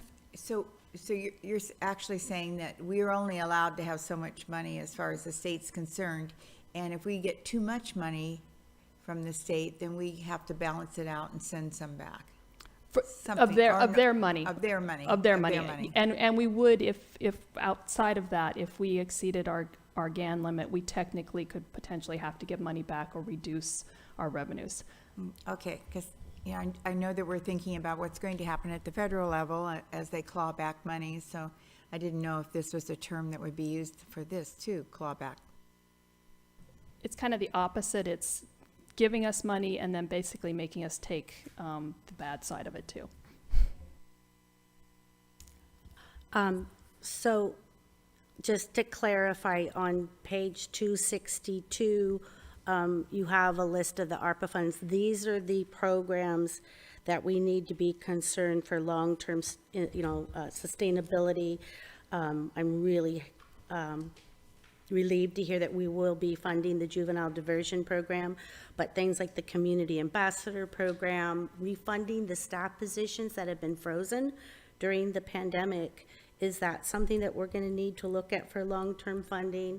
The Arcata Economic Recovery, which says multi-year, will they just stop? Or I'm excited to hear, and I know I just asked a whole bunch of questions, but this new system can help us pick and choose and prioritize programs in real time by, adding in what is it going to look like here, what kind of deficits. That was a whole bunch. I'm sorry. I'll stop. So yes, the first answer is yes, these have limited funding. It's one-time funding. I know that when the council originally did the allocation, some of these things were for up to 3 years. Some are just going to start running out next year. So that is certainly, if you want to continue those programs, we probably have to find an additional revenue source. So that's the answer one. The answer, and I'll make sure I try to hit those, whether or not the new program would allow you to make decisions in real time. It will be probably as close as we can get to that. And I will be very honest, I've seen it in practice, how much I can sit up here and change numbers and we make decisions. Well, that I'm not going to make any promises for yet, but it could be that you say, I want to see what this looks like, and I come back at the next meeting. That I can give you. Does that answer all your questions? It did. Okay. Well, no, I have one more. Okay. And this really isn't a budget question, but I guess I'm just wondering, when we adopt the second resolution, does that include other things other than the budget? So for example, on packet page 98, we have an organizational chart, which doesn't really have anything with the budget, but it was part of our budget packet that you put together for us. And I just ask because I'm wondering if we might put that on a future agenda. It looks quite different than our prior City of Arcata organizational chart in 2018 and 19. And then we have more updated in 23, 24. And it's probably just been omitted by mistake. But I noticed on our most recent organizational chart, we don't even have our committees, commissions, or boards on there. And then also to say that I'm really glad that we still have the Arcata community on top, but it looks like the hierarchy has changed with city council, our city attorney, our city manager, and it might be just like how it's been presented on there, but I just want to make sure we're not approving this new organizational. I don't even know when that happened or when that changed, but if we could possibly put that forward on another agenda to look at it, or? There's been no changes in the city's hierarchical structure. There's been no recent changes in our organizational structure. So if there's a way to visualize that differently for you, I'm happy to talk with you about that. But Okay, I don't think it's gonna require a actually change. entirely gone, our committees and commissions. They're no longer, I have some copies here for everyone if you want to look at it. And I will be very honest that I took what was there, and because I'm new, I'm not sure I would have necessarily known if there were changes. It was So there probably nothing just a mistake It or was, an it wasn't omission. intentional if we left somebody out, but Yeah. that's something I think we can But certainly it at just some looks point. to the person who's looking at it side by side, which is what I put together, that there was some very big changes, including no longer having our committee and commissions as part of our organizational chart. I think we'd be lucky if we didn't. I mean, we have so many committees and commissions that, and they take a great deal of staff time. And I think that not having them listed, if they were listed, you should know who is the staff person for each one. Well, I guess my big concern is in the organizational chart, it was always included, it goes the city, Arcata community, the Arcata City Council, and then right below that, we have our commission boards and committees, and then below that, we have, of course, our city manager and city attorney, but in the new one, we don't have them at all, which means, I mean, as a former planning commissioner, I'm wondering, like, why are these folks there if they're not included in the decision-making process or even in our organizational chart? And this is the one we had last year, so Yeah. it wasn't a change that was recent, but it certainly obviously happened at some point. And I'll just add, like, this is a visualization. I mean, I'm pretty sure, like, our Muni code outlines exactly how, Yeah. the commission and committees are founded and how they report and et cetera. And so, like, even though this is a visualization, The is reason in I line brought with it the up Muni code, is so. a constituent was really concerned about, like, when did that happen and when did that change and why are you changing the whole hierarchy and what happened to the commissions and committees? Do they no longer have input? So I just Okay, brought no- it forth. Yeah, just to be clear, no change. Okay, But and- it and seems like you we did dropped a mention- box, and we're happy to put that back in. Okay, and we can fix the representation so that it looks good for the community so that they can understand that it has not changed. Thanks. All right, any other budget questions or comments before we open it up to the public? All right, so we will now open our budget public comment hearing, so take it away. Hi, hello, my name is Joanne McGarry, and I really appreciate Tabitha Miller's presentation. It's a lot, I get confused by numbers, and a lot of them, and I get confused by large amounts of money. I totally appreciate the need to do what we're doing for the pension. I just want to share with the council and staff, because the CalPERS, which is, I guess, the agency that we feed the funds into, there's a current statewide effort and a state bill, I think, to deal with fossil fuel investment. And I think it's something that the staff who is benefiting by this pension plan needs to have an awareness that currently there is no fossil fuel divestment protocol in the CalPERS, and there's efforts to be made to insist upon that. So I just kind of put it out there because it's a lot of money. Staff deserves their pensions, and we deserve to provide it in a safe and guaranteed way. But we are a climate focused community, hopefully, and fossil fuels and investing in them is not where we want to go. So I'm just sort of saying that as an aside to this whole budget issue, but because it's a lot of money, I'm concerned about where CalPERS is putting it. Thank you, Joanne. Good evening, Patricia Cambianica. I wasn't going to speak tonight, but since Kimberly White brought up the organizational chart, I've spoken about the organizational chart in the past, and I did a deep dive in our website and never found the new version. It's always been the older original version that lists community on the top, the council and the committees. And I think there's a lot of feeling in the public right now that the committees are being bypassed and their input isn't being really considered and brought into the decision making as much as it has been in the past and should be. And of course, the community members are feeling that they haven't been heard in some of these decisions. So like I said before, I think we're reading, I always thought that the city was reading the organizational chart upside down, and now I'm kind of disheartened to hear that they took out the committees because they really put so much time and effort and their expertise into running our city, that staff should really be paying attention to their recommendations and valuing their time that they volunteer to the city. So anyways, thank you. Thank you for bringing that up, Commissioner White. Council member. Thank you, Patricia. Good evening. In the PDF, there's a section about the Phase 1 wastewater treatment plant. It says $52.5 million. That's what you approved back in October, but our financial director has, I think it's been 2 or 3 times, has informed you it's 62 million. So the question is still out there that, I mean, I'm starting to think there's something desperately wrong here that you can't answer this question, what happened to $10 million? I mean, the last meeting you were each as individuals coming up with different sections of the budget that you wanted to question. So why hasn't anybody answered this one?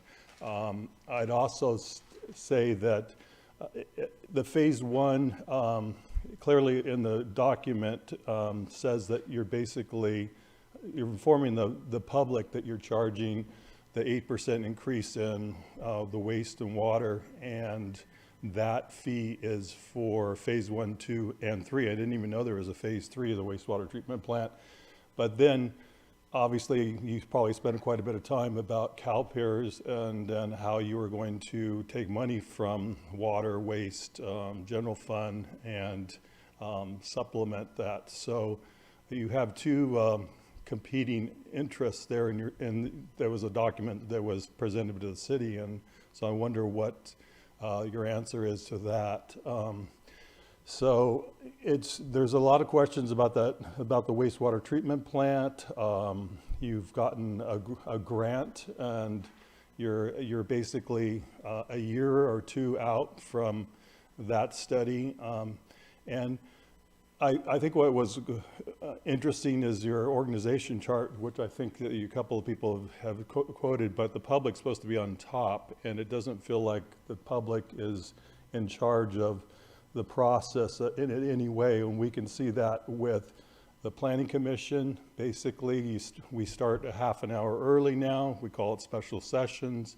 All the input from the public, I mean, a very important subject matter is the general plan update, the gateway. No comments are happening. I don't know whether this is like the Mother Russia approach or whether this is just stupidity, but it's like you're kind of like not getting the information you need from the public to make this all legal. And I think last session, they finally realized we need to go back to regular sessions, but unfortunately the Planning Commission has voted that won't start until July when it's all over with. So I don't think that's going to be legitimate. All right, any more comments on the budget? Things that are in the budget. Online, perhaps, if there's nobody in here. Just going to see if our finance director, I know I saw an email earlier explaining the wastewater treatment plant question to Mr. Daggett, so I thought I'd just ask about that. And I apologize if you didn't, Mr. Daggett, if you didn't get that. It was sent this afternoon because you have brought that question up. And there was back in October, I think it was a 54, and I'm doing this off of memory here, a little more than $54 million contract that was signed with Wallen Construction, and that was for construction. But there's several additional contracts plus additional amounts that have been set aside for other costs. There's $2.9 million for design that's in addition to that. Another $1.9 million for construction management. There's some oversight of some environmental issues with it, and there will likely be some additional costs. But I do know that we have an agreement with the state for reimbursement up to a little over $64 million, which is based on an estimate of the project being at over $65 million. So there are different numbers, and I understand the complexity. The other piece of this that makes it very complex is that none of that gets budgeted all in the same year. So on top of it, it's multiple years, multiple phases. But the current cost is around $65 million, and I'm happy to walk through any of those details if you want to. Thank you, Tabitha. All right, and there were no Zoom public comments on the budget this evening. All right, I will take it back to the council for any follow-up questions or a motion, and Meredith unmuted her mic first. I'd like to make a motion to adopt resolution number 223-55, resolution of the City Council of the City of Arcata adopting the fiscal year 2023-24 appropriations limit, and adopt resolution number 223-57, a resolution of the City Council of the City of Arcata adopting the annual budget for fiscal year 23-24. I will second that.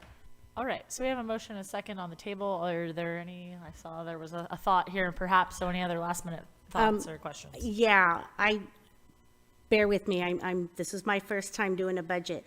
So on page 82, we have our population, and it shows, out of all of Humboldt County, we've increased by 4%. And I remember the number from Karen, that's, is it like 200 per increase? So this is like, we're growing at what, 2.5 to 3 times faster than we have in the past. And so I'm just thinking about our budget, more people, more costs. And so I'm glad we're in great shape now, and I appreciate your candidness of we're gonna have to tighten our belts or come up with some ways to sustain these programs. But then looking at this kind of staggering population growth, I am a little bit taken aback about what that's going to look like down the road. Just putting that out there. Well, I think the good news is with those additional expenses that we get, we will also get additional spending and fees that should hopefully balance it out. I appreciate that perception. Thank you. I'm like, oh no. Yeah. And as I said, this is my first time. So, I'm asking questions because I'm trying to learn and understand what this is going to look like beyond this particular fiscal year. And that is interesting. It's a little over 4%, and it's actually based on the state estimated those and provide those for us. But we were the only incorporated or unincorporated area in the county that had an increase in population. The rest of the cities, and even in the unincorporated area, all decreased in population. So it is an interesting. That was what was kind of like, wow, okay, something's going on here. And of course, we know that Cal Poly Humboldt is expanding, and that's going to obviously affect this as well. But just with everybody else decreasing and we're increasing, and not just a little, rather significantly, just thinking about what that will look like beyond this fiscal year. But as I have been reassured by Stacy, it's all going to work out. Well, I didn't guarantee that, but I did offer it. But one thing, I don't know if this will help or hurt, but that 4% it's a state estimate. And for anybody that really does a deep dive into housing and the arena numbers and all of that, I think that's not the most accurate. It could definitely be higher than that. And I think the other thing we have to, it's hard to see the buildings, but we do have new apartments, new buildings go on here and there throughout Arcata, and some of them are tucked away so you don't notice them. But I think we have been adding very slowly and incrementally more additional housing units in Arcata. So, and I think hopefully in the future we're going to be able to even have more. And so that's one of the things that I worry about.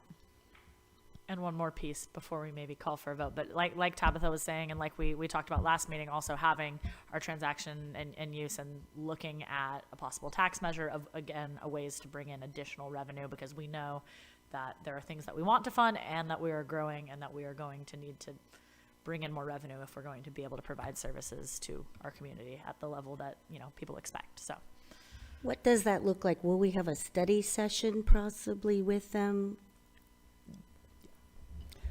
We've asked the committee, the TAC committee, to actually sort of take the initial review of that, and then they would come back and make recommendations, and to you is kind of what we foresee happening there.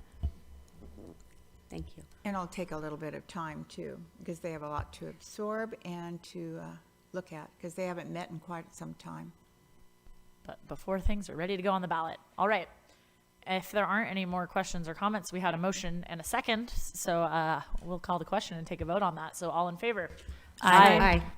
Okay, that goes unanimously. So thank you, everybody, and thank you, Director Tabitha Miller, for doing an excellent job with the budget and making it very clear for all of us. We all appreciate it. All right, we're buzzing right by new business. There's no new business. So that takes us into oral and written communications. So again, the city appreciates your public input, and this time is provided to address the council on items that are not on the agenda. Pursuant to the Brown Act, the council cannot discuss or take actions on items that are not listed on the posted agenda, and at the end of oral communications, we may respond to statements, and supported requests that require council action will be set for a future agenda or recommended to staff. So you will be limited to 3 minutes, and if you are here in person and want to give public comment, please line up behind the podium now. And if you are on Zoom, raise that Zoom hand, or if you're on your phone, press *9. Again, you have 3 minutes. Come up to the podium. There you are. Hi, James Becker. Here to just speak a little bit on the Gateway draft that's soon to have some released form-based code in the rough draft presented to you. We're going on 18 months since the release of the Gateway draft. At that time, we were promised meaningful engagements where the community voice would be weighted into the draft along with recommendations from committee and commission members. Fast forward to one meeting before the Planning Commission presents their rendition of form-based code draft to council and community input and commission recommendations are presently selectively being filed away as non-comporting. Solar shadowing remedies generated through form-based code engagements have been disregarded by the Planning Commission, the same commissioners who participated in generating the information that was contributed to the drafts proposed by Ben Noble. Recommendations from the TSC, the Transportation Safety Committee, on L Street to be a linear park and to abandon the couplet continue to be treated as non-comporting. This decision is being made unilaterally by the Community Development Department. Within the opening paragraph of the Brown Act, it states, "The people of the state do not yield their sovereignty to agencies which serve them. The people in delegating authority do not give the public servants their rights to decide what is good for people to know and what is not good for them to know. The people insist on remaining informed so they may retain control over the instruments they have created." I hope this does apply to the Community Development Director, that he's not immune to at least the standards set by the Brown Act, if not the law. Presently, the petition for L Street Linear Park is up to 757 signers. I appeal to the council for the designation of L Street corridor as a linear park because I honestly feel presently the Community Development Department continues to throw sticks in the spokes of our efforts. Thank you for considering that, and I will hope that's something you can look forward to discussing at some point. Thank you. Thank you, Jim. Trying to figure out who else wants to speak. My name's Joanne McGarry, and I want to reiterate what I said earlier today. I brought the Redwood Peace and Justice Center sign. It's a historical item that our city should be very proud that we had such a place in the past doing really wonderful work. It would be nice for us to have a place like that in the future, in the near future. So if anybody wants to talk to me about what we could do with the city involved and other organizations, that would be great. I did send an email a few weeks ago involving my concern about the city still using gas-powered landscaping tools and trying to figure out when are we going to transition to a fossil fuel-free community in regards to cutting grass and trimming hedges and other things that can be done differently, because when we didn't have such a thing back in the olden days, what did they do? And maybe we need to get creative again, because the climate reality is such that we're globally in really deep, urgent emergency situation. And I would love the city to declare a climate emergency. I'd love the city to just get on board and yell out loud all the great things they're doing to adapt and mitigate this climate crisis that we're facing. It's not coming down the road. It's been here for a while, and it's just getting worse. So that's one of my concerns. But before we can even deal with this climate thing, we need to deal with the unhoused and the vulnerable people in our community. And I wrote to you in my last email about consideration of a task force coming together really soon so that before winter comes, we can have something really set up to deal with the crisis that we have on the plaza up in Valley West, out in the bushes on the marsh, and out at Mad River at Carlson Park. I'm willing to participate in such a task force. I think it's really, really important. I'm really concerned that we've spent a lot of money and things are still not great. And I think we can put our heads together and figure out something that will really, really work for our community. And in that vein, I think it's really important that we have organizations that have received a lot of funds from our city to come forward and make a presentation like the different committees do. And so I'm asking that we actually ask Arcata House Partnership to come and make a formal public presentation here to the city and for people to understand what they're willing and able to do and capable of doing and what they want to do in the future and what kind of help they need. So thank you. Thank you, Joanne. Patricia Cambianica, I'm going to cede my time to Fred Wise. Yes, thank you. I want to say, I know that I often speak against David Loya. He's written a lot of good stuff that gets buried in the staff reports on arcata1.com or arcata1.com/council. I've uncovered a lot of the staff report writings, and you can read them there. There's really good description he has of the density bonus laws, and this morning I put up a community benefits program. You remember how excited we were about the 3D modeling, and we were excited that we were awaiting that. That came and disappeared. Now would be a great time, it would be helpful to you and to us to look at that in terms of form-based code. On March 1st here, we were promised inclusionary zoning.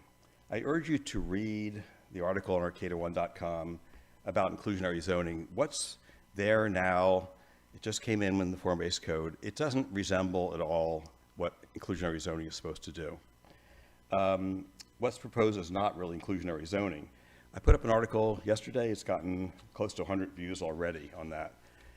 What I want to talk about is something that was in the staff report regarding affordable housing and home ownership opportunities, which, as you know, are big themes for me. On May 9th, David wrote about home ownership opportunities. There's 3 paragraphs. I find it very dense, so I wrote an article about them. And I want to tell you what he's proposed. I have a high regard for David in lots of things he does, but not in terms of his grasp of economics of home building. He has 3 paragraphs. First paragraph, he says, we'll have home ownership opportunities, rents will fall, houses will not be good investments, and owners will want to sell those rental houses. He speaks also of the student housing market. It says that the cost of renting a new apartment will be comparable to renting a bedroom in a single-family home. I don't think that's ever going to happen. I think houses may be sold, but not for those reasons. The second paragraph, he says that the community benefit program will give points to building condos. That would be good if it were true. The community benefit program, as it stands now, gives 4 points for a building that's all condos, 2 points for a building that's 20% to 80% condos. You can get the same 2 points for making a 10-foot by 10-foot community garden. So there's no real incentive for builders from that to build. The third point he makes is the rezoning, that by rezoning parcels that are now industrial limited to residential, it'll open up a lot of opportunities for single-family homes. There's 189 parcels, give or take a few, in the Gateway Zone. There's about 101 parcels that are a quarter acre or less, in other words, that don't lend themselves to a multi-story building. By rezoning these small parcels that are currently zoned industrial limited, then in theory, there'll be opportunities for single-family homes and townhouses. So I looked it up. There is exactly 1 vacant parcel that could be rezoned from industrial limited to residential that would afford a home ownership opportunity. That parcel is the parking lot for Eureka Glass. It's used to park their trucks. I think it's not likely that that's going to be given up.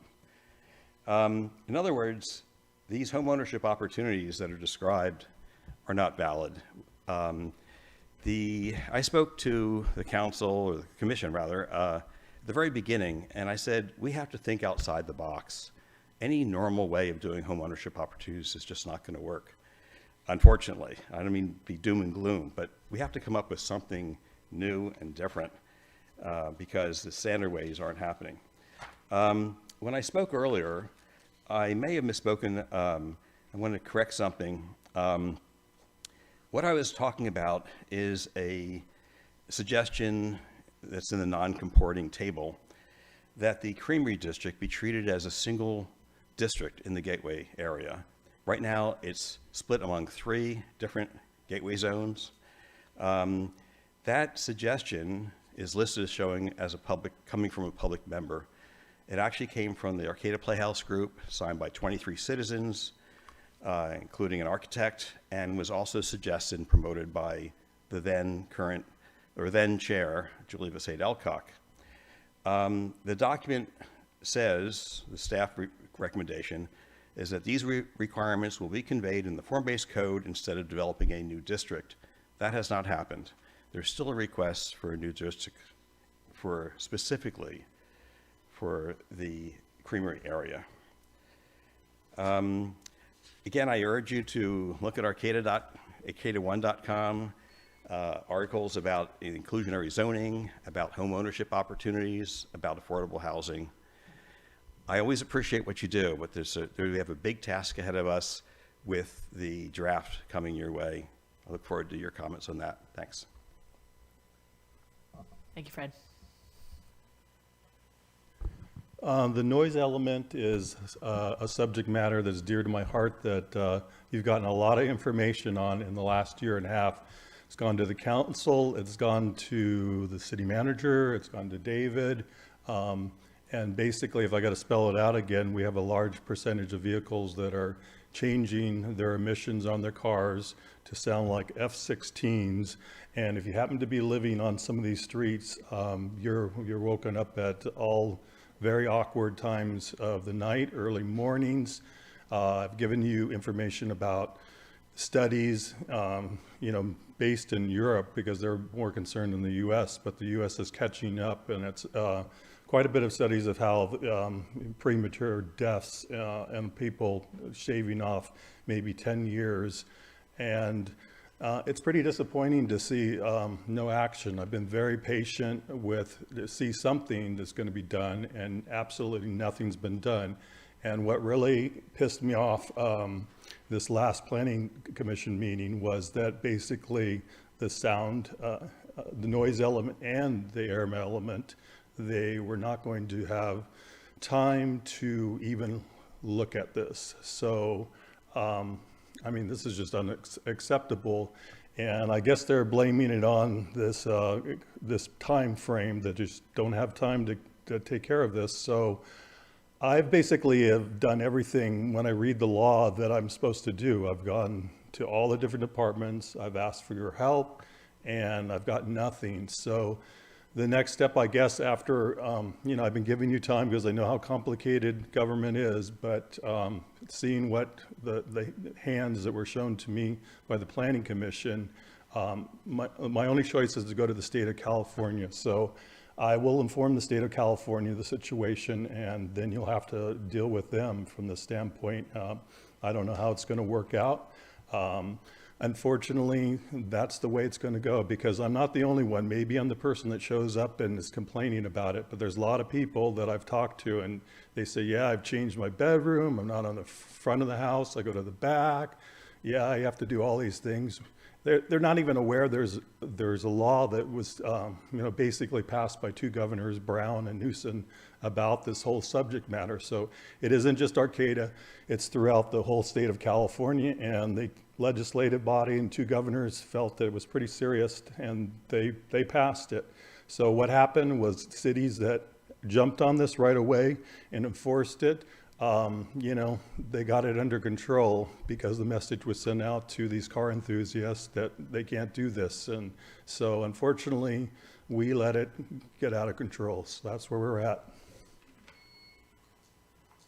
All right, thank you.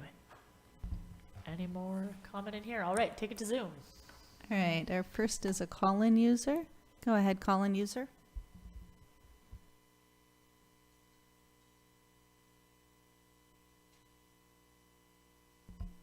Call-in user, go ahead. Good morning. I There mean, you go. good evening. Hello? I think we are. Hold on, call-in user.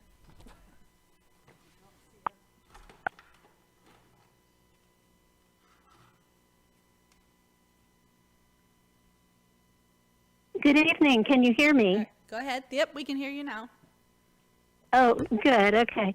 My name is Lisa Pelletier. I'm calling in solidarity with Central del Pueblo. And I visited the Sanctuary Garden on that Saturday right after the vandalism.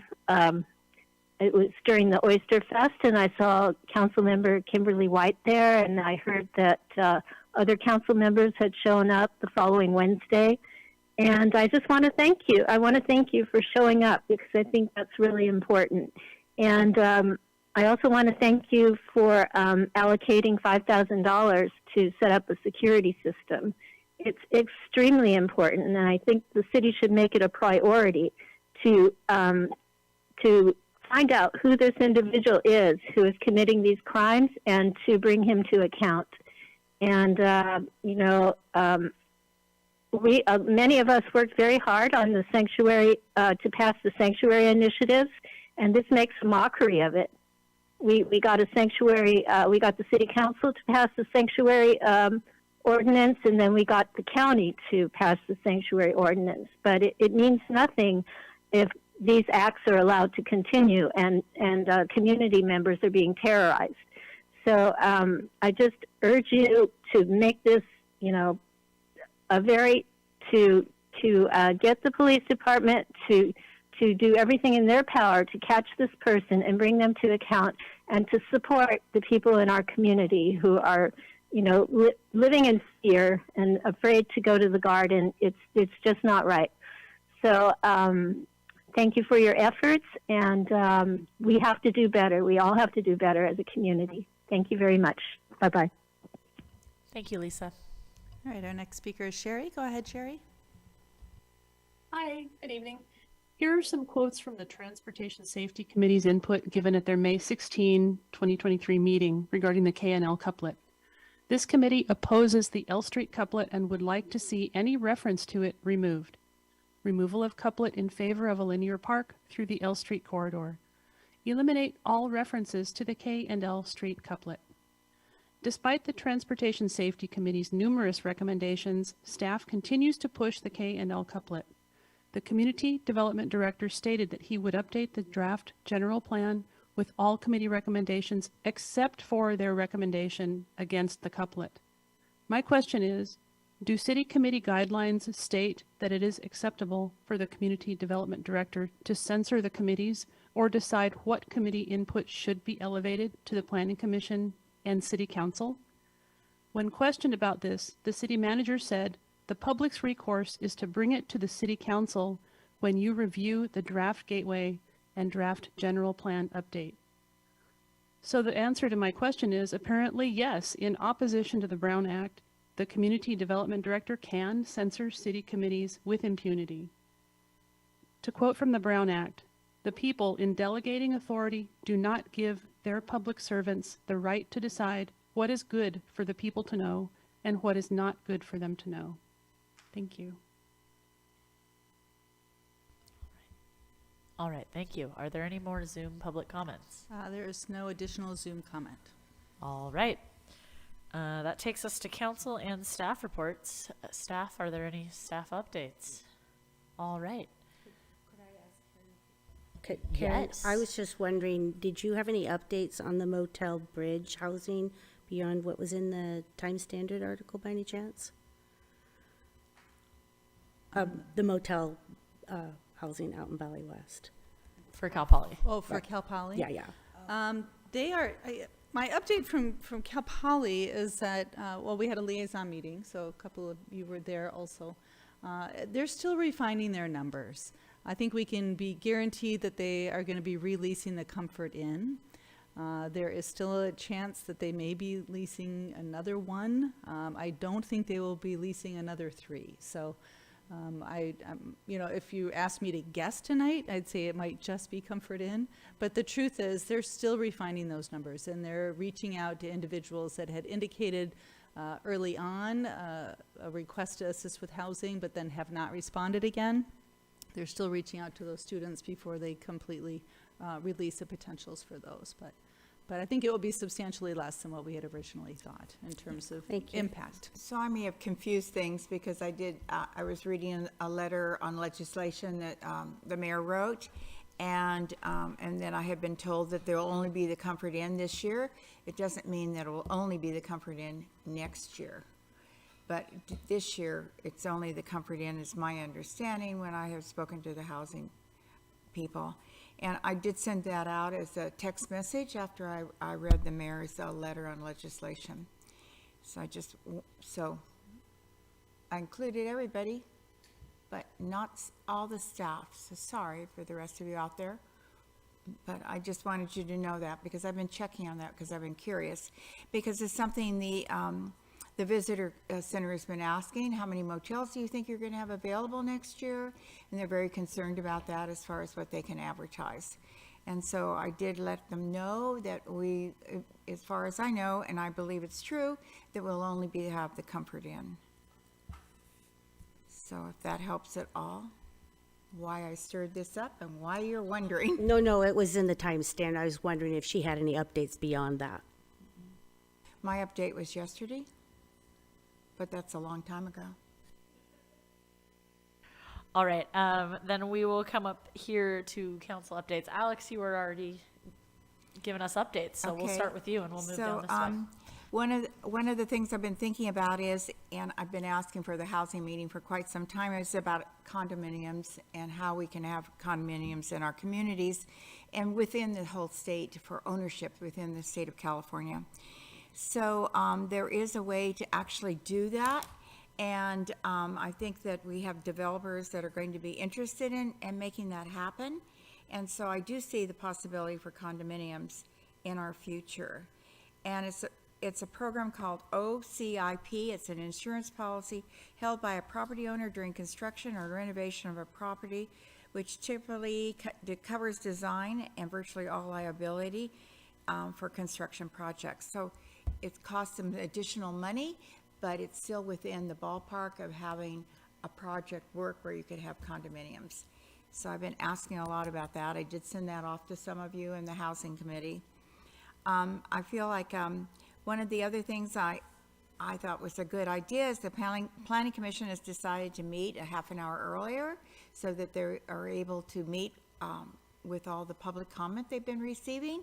And so they're no longer going to be meeting at 6. They're having a special meeting at 5:30. From now on, they will meet at 5:30. So I think that's good. And I also, I know that we have comments all the time, about houselessness, etc. But we have to think about how within probably, 18 months or so, 2 years, we've been able to create 140 new living units for homeless. And I think that's amazing. And to think about what Arcata House is going to be able to do in the future as far as the critical shelters and how they've been able to create a space for that. So I think things are coming along. But of course, homelessness, if you read the paper, and there was an article in it today, it's massive all over the United States. And so we are doing well. And Arcata House is one of the premier ones providing housing and making strides, great strides in the houselessness. So I would like to commend them for that, not condemn, commend them. I brought this up before, and I know there's a lot of concern about the traffic committee and the couplet. I think about the couplet, I think about the future, and I know how long things take. And so this couplet everyone's worried about now is probably going to be something we aren't even going to be able to see for 10 or 15 years because of the way it goes through and the private properties that aren't available for development. So, but I would like to see the traffic and safety committees combined. We have an opening on the traffic committee, or we did at our last council meeting, 1, and safety committee has 4 members, which means they have 4 members needed on their committee if you still have a 7-member committee. And I would like to have that put on the agenda, or however you'd like to handle that, Madam Mayor. But I think it's something we should look at. So, you don't have to answer me, but someday. And inclusionary We talked zoning. about it. I called you about it. I know, but I'm, you know, lately I've been anxious about getting things happening. So, sorry to dog it, but I'm just thinking about it. And inclusionary zoning, it's definitely something that's going to happen in the future. It's just the way it is on developments, and it's happening all over California. And I think we'll be on the list because we start with an A, and so when they have inclusionary zoning in the future, we will be the A and Benicia will be the B. And it'll just go on down with all the other, what is there now, 400 and some odd cities in California? Maybe 430? There's a lot. Oh, it's more. Okay. Well, it's under 450, I hope. No, 475? 475, that's a lot of cities, considering how the growth has happened. So you think about that in the overall scheme of things, how California has grown here and there, and then these entities have decided, like McKinleyville, may become another city, and how they see the growth in an agricultural area, which is what McKinleyville was, and how it's turned into now a commercial center, etc., and how they will one day be a city. So we'll have 8 cities in Humboldt County instead of 7. So that's the only thing. I know we are having a little problem with the postmaster in Arcata, but because of trying to figure out delivery for mail and you, I know that you know that, Meredith, and I've been called twice today on it, so I'm thinking, gods. But what I tried to explain is postmasters change, and they change almost every year in Arcata. There's always someone new, and they come in and they have different ideas and different ways they want to manage things, and they tell you different things, and then the next one doesn't have that same rule in place.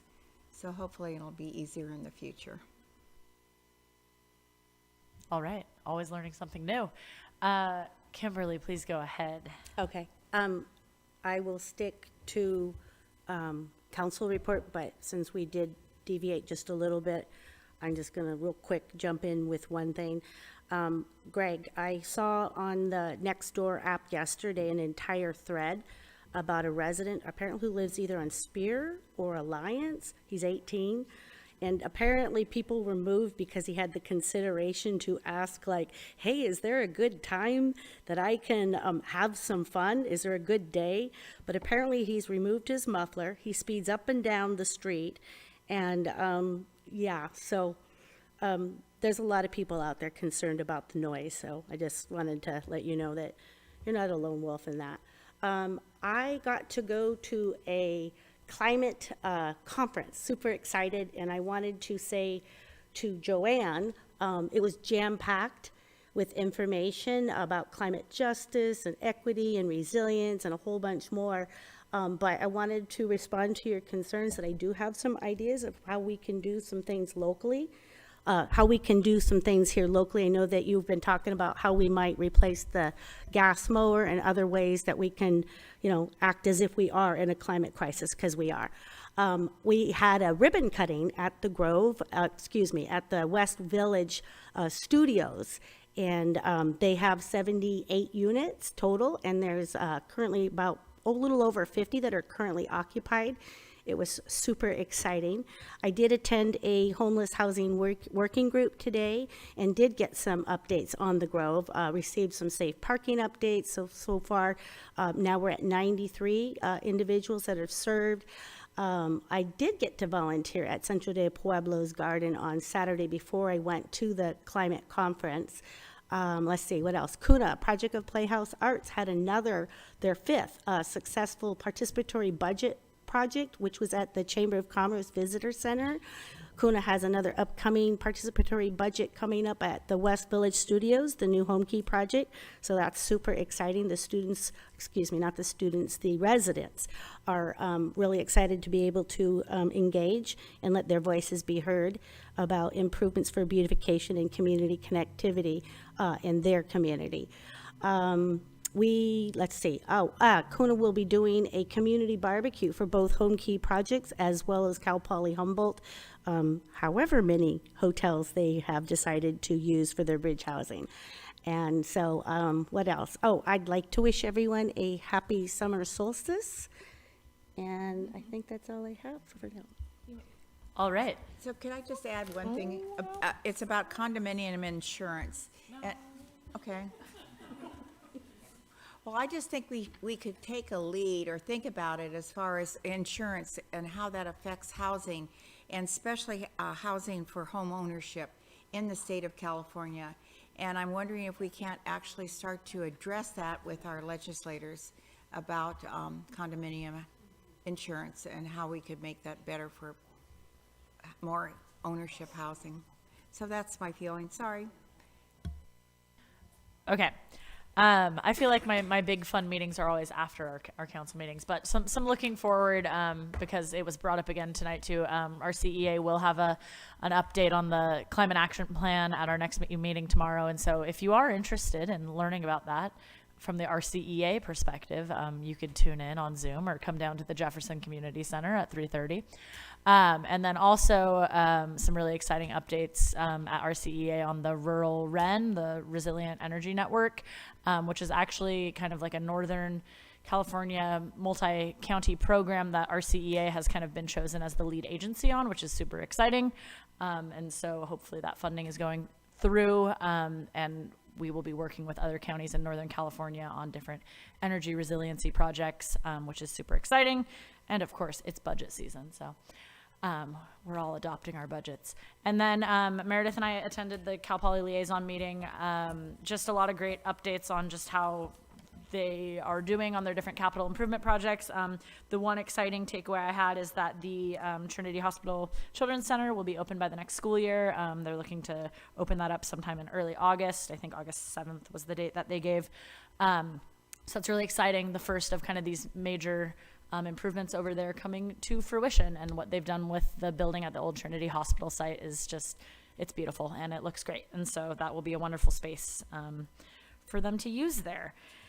And I don't know if you have other things to add on that. And then the last piece I'll add, that Karen and I today attended the Equity Arcata Advisory Team meeting, which was a long one today, while we're kind of working through some of the restructuring that Equity Arcata will be going through with some new board members, et cetera. But we did have a good discussion about how Equity Arcata can kind of act as a forum to be able to have some of these conversations about just race and hate and what we're kind of seeing come to bubble to the surface with the sanctuary garden and everything in Arcata. And so hoping to work more with city manager and with the rest of that Equity Arcata team to start to have some of those kind of public forums to be able to host these conversations and brainstorm ideas and actually be able to kind of come up with solutions that aren't just send police surveillance. And so looking forward to hopefully continuing that work with them and with Equity Arcata. So it was a really productive, exciting meeting today. And I think that's all I have. All right, I don't have much. I just wanted to once again give a shout out to Arcata Main Street. They did a wonderful job with Oyster Fest. I don't remember if there was a meeting. This is the meeting after Oyster Fest, but if it hasn't been celebrated before, they did an amazing job bringing Oyster Fest back to the plaza. Also remind everybody there is a Pride March in Ferndale on Sunday. I hope everybody will come join me and stand in solidarity with our 2S LGBTQAI plus community and show our support down in Ferndale. And if we don't remember, after this, there's no meeting in the first meeting of July. We don't have a first meeting in July. Enjoy your summer. Dates of future meeting. Yep, it is dates of future. So a couple things. The Chamber is looking for volunteers for the 4th of July Jubilee, and I can tell you these events take lots of volunteers. There were so many people volunteering at Oyster Fest, and I know they're going to need a lot for Jubilee, so if you want to get involved, do that. And my report from HCOG is that I got to attend the groundbreaking ceremony for the Indianola Underpass, and that was very exciting, although, you know, I've only served for 2.5 years on HCOG, and that is a 20-plus year project in the making. So it's been, you know, a lot of community input and participation in that. So that will definitely make that strip of highway much safer. So that's pretty exciting. And just to end the note with a sense of humor, because I think it's rude to talk to each other with your microphone off. So hopefully you all put 2 and 2 together, that a pitcher of water and a 2.5-hour meeting, I couldn't hang. So I had to, so that's what all the discussion was about. So anyways, that's it for me. And can someone take a picture of us before we all get up and adjourn? Thank you. Okay, and before we adjourn, Kimberly's going to share a few words about a beloved community member that we lost recently. Yeah, I'm hoping we can do a moment of silence for Jessica McGinty, and as Mad River Union News put it, our local genius, inventor, and entrepreneur. She's the founder of Jessie Curl, and she did pass away recently, not without a fight. Initially, Jessie Curl operated out of her home. North Coast Small Business Development helped her write a business plan so that she could get a loan from Arcata Economic Development Corporation to buy equipment. She moved her business out of her home in early 2000 into the current factory out in West End Road in Valley West. Soon, Jessie Curl began marketing all over the world, growing a solid and loyal customer base. She made appearances from Canadian television to the Rachel Ray Show, but Jessie Curl was about a lot more than just hair. Was also about human rights. She made donations to a long list of organizations, including Stop the Violence Campaign, Adopt a Minefield, Smile Train, which provides surgery for children born with a cleft palate, and of course our very own North Coast North Star Quest Camp for Girls. She also hosted a weekly Global Grooves program on K-Hum Radio. She wrote an advice column for the North Coast Journal. And in February this year, 2023, Jessie Curl celebrated its 20th anniversary of providing its full line of hair products for people with curly hair. I'm going to end with a quote from her husband, Chris. He said, "I believe Jess's story and legacy is not just about Jessie Curl, but about the people she touched and the love she gave to so many individuals. She has inspired people all over the world with her empowering trademark motto of, 'You have the right to remain curly.'" We'll observe a quick moment of silence and then adjourn in Jessie McGinty's honor.